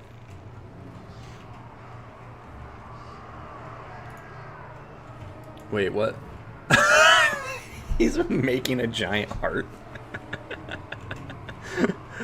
XMT.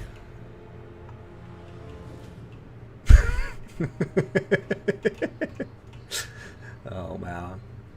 Do you think they can like make it beat somehow with really good micro, like move units out and in?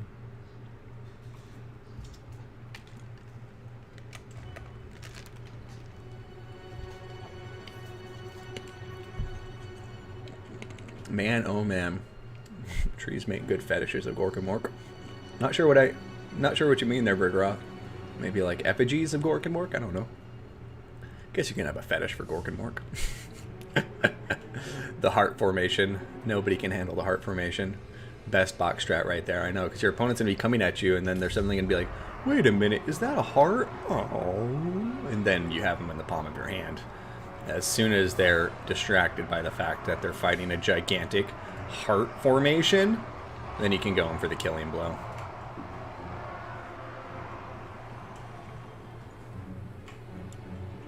Oh my god.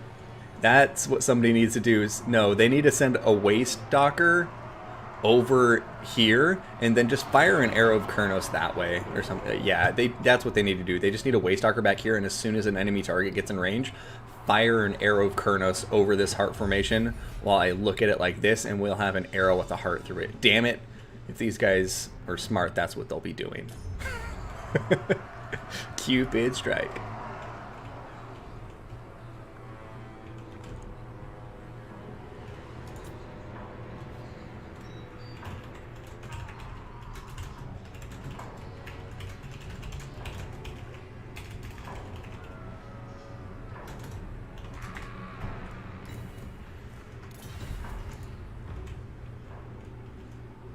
Wow.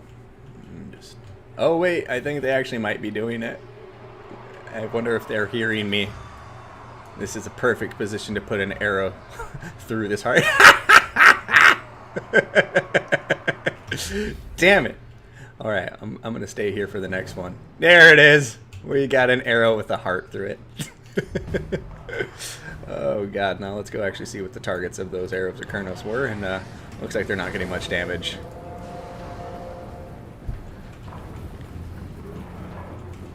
The world is one. Oh, my meaning of the word is psychology, not the original meaning? Alright, well thank you, Bergeroth. I'll go look that up afterwards. Alright, so here we go. Warplock Giselles, who apparently I neglected to mention on the army coverage. There are 2 of them, so my apologies. Also 2 assassins that I seem to have missed. So, here we go. Heart formation is pivoting. And looks like they're actually just going to give up on the heart formation altogether, so battle has begun.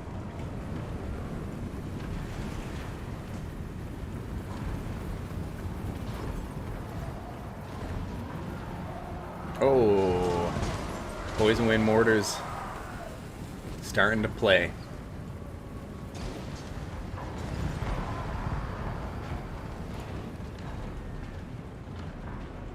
Yeah, this is a very interesting matchup. I like this.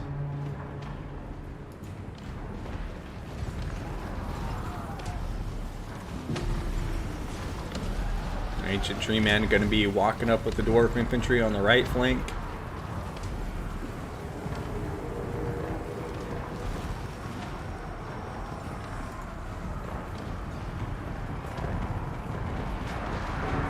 Yeah, a lot of missile fire coming in from both sides here.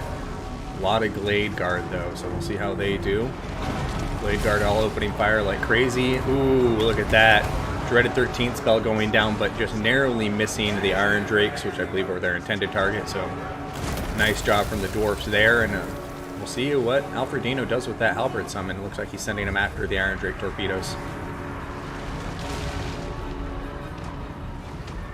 Alright, front lines are pushing forward, and right now the Dwarfs do have a lot more infantry than the Skaven or the Dark Elves by the looks of it, so we'll see. I mean, it could just be a matter of the Dwarfs and the Wood Elves needing to close the gap, and then they can win on the strength of their melee troops, but only time will tell. Going over to the other flank to check in and see how that is going. Ooh, Hydra getting a nice breath into the flank of the Longbeards. Here comes a Gaze of Malice. Nice damage, almost half health off of one Gaze of Malice onto those Glade Guard. Alright, balance of power is definitely in favor of our blue team right now. ODM getting a lot of good work done. Can XMT pull this out, or will they lose it because they stopped being in their heart formation? You know, I'm wondering if that's really what's going to cause the loss here, is that they didn't stay in the heart formation. Alright, over here, as you can see, in the central engagements, it looks like the Dwarfs are taking the brunt of it. The Hydra's in there now. Harganeth Executioners, the Blades of the Blood Queen are just slicing through all of that infantry. I actually forgot about them for a minute there. And, yeah, I mean, balance of power continuing to creep over towards blue for the moment. Over here, we can see Glade Riders getting into engagements with these Wolf Rats. Wolf Rats have poison, but, you know, in a head-to-head charge, the Glade Riders are going to win that every time. And that's going to be a big loss for the Skaven, especially if these Glade Rider are able to close the gap and get in here unopposed, because that's really what the Wood Elves and Dwarf Alliance need right now, is to shut down this Skaven Dark Elf firepower. But a lot of Witch Elves in the back line to kind of threaten and cause rampage on top of any units they get in combat with, and boom, just like that, rampage on top of both of the Glade Riders super quickly, but not in time to save the Natty Boo Boo Sharpshooters. Over here, our blue ally Lord has fallen, and it looks like the Grey Seer is actually gone. He has been eliminated, and now we can see a slight sliver of red coming back into the balance of power. So looks like the the Dwarfs and the Wood Elves are not out of this yet, ladies and gentlemen.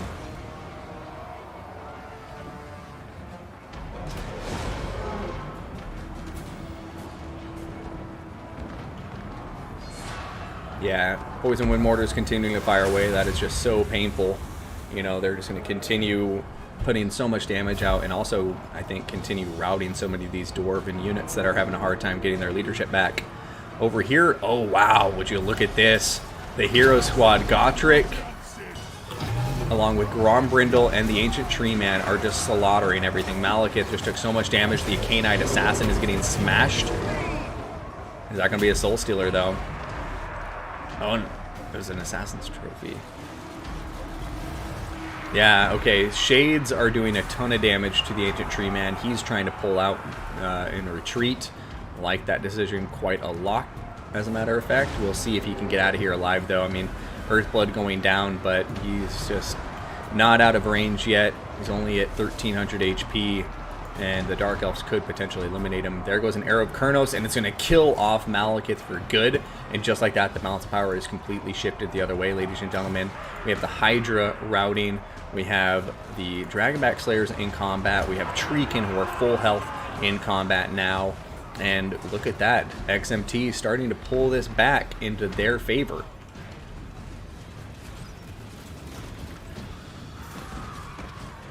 Alright, Witch Elves on top of Gotrek and Grombrindle. We have an Assassin coming into the mix. I don't know how well the Assassin will do against these two heroes, but they do have all of the infantry support here, so that's going to really, really help out a lot in the combat with Gotrek and Grombrindle. And look at them, they're actually losing some serious health right now.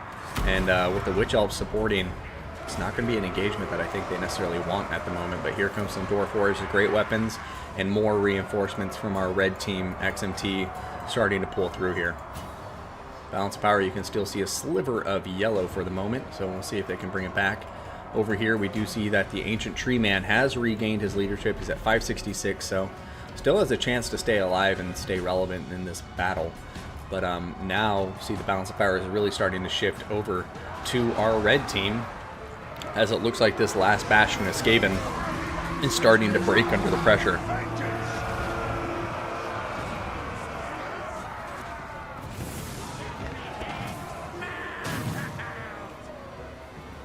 Yeah, right now this looks like ODM, instead of getting some good initial burst damage down on top of the Dwarf Wood Elf Alliance, it's just like once the gaps were closed, it looks like the Dwarfs and the Wood Elves are just like really out grinding the Dark Elves and the Skaven. In the melee combat, Gotrek and Grombrindle and the Ancient Tree Men just went through and dominated a bunch of the enemy lords. And once you start losing your lords, you know, it becomes a much tougher game from there. Because really, Gotrek and Grombrindle are just so tough. Alright, Warplock Giselles firing away at Glade Riders with spears. Doesn't look like the Glade are... Okay, they got an attacking order and they're actually going after these Shades now. Or not, just kidding, they're going to rout before they get there.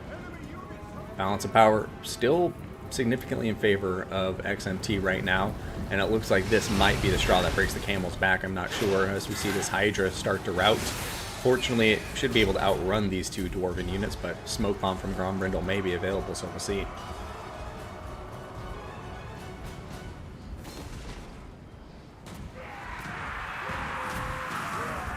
Ouch. Yeah, some serious damage being caused there. I really like that. Blocking the two Dwarven heroes with these extra triads, allowing the Hydra to escape, potentially to fight another day. Still have some very healthy Shades here, but no ammunition left on them. Over here we have Witch Elves coming back into combat now, and they're getting on top of the Dragonback Slayers, and those Witch Elves should shred them with a great sense of alacrity. Erechronos going into the Warlock Engineer. Shades opening fire into the Dwarven infantry. But yeah, things are looking pretty rough now. Ooh, a nice breath from the Hydra going into the Dwarven hero squad. Hydra's leadership is staying steady right now. Warplock Giselles shooting down the Dowie leadership. If this Hydra stays out of their way, maybe they can do something. Oh, Shades are coming up from the rear too. So this is an opportunity maybe for the Skaven and the Dark Elves to snipe the enemy lords in on their own terms. I mean, if they can snipe out Gotrek and Grombrindle, then, you know, I guess there's a chance. You know, they still have Terror on the field. They still have some missile units on the field for long-range pressure. And, yeah, it may just work out, but it's going to be a tough one, and ODM's going to have to play near perfect to regain that balance of power, because aside from giving us an idea of which way the battle may be going, it also affects leadership of the units on the field when it gets too out of hand. So they really have a slim margin of error. Over here, Hydra getting on top of the Treekin. It does fire damage. Actually, no, it doesn't do fire damage. Well, I guess I'm just an idiot. Breathes fire. I thought it would do fire damage, but...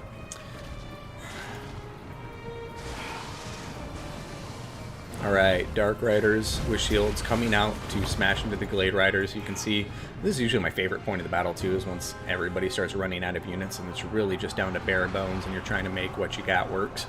But over here, look at this. The Treekin just not going down. The Hydra trying to run away now, and I think he may break. Over here though, look at this. Grombrindle looks like he's going to go down for the count. Killed off by Shades, of all things. He is not going to be happy about that. Alright. Hydra is able to shatter the Treekin with the help of some Dark Riders. Grombrindle still has no fear, I'll give him that much, but he only has 322 HP. Gotrek going after Dark Riders, and oh, there go the army losses, and XMT going to pick up one more victory and end this clan war 9-2 with ODM leading.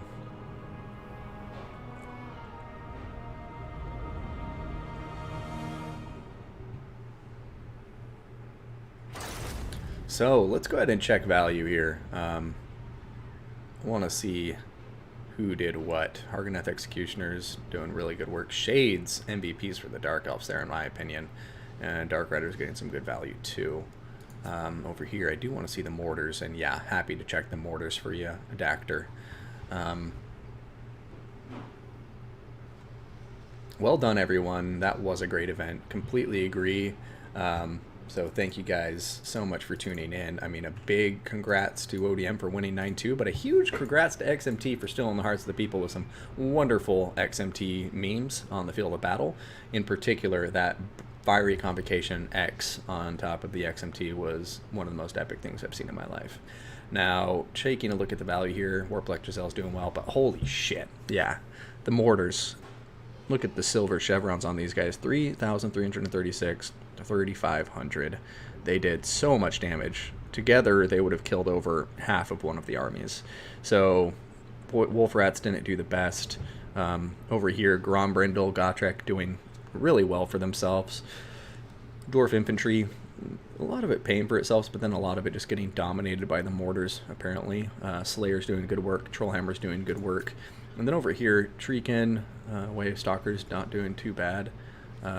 These guys got pretty hammered by the mortars, but overall we're still putting out a lot of good pressure. And man, yeah, some of these, although they didn't get a ton of damage, I think these units were super important. The Glade Riders getting a lot of good work done.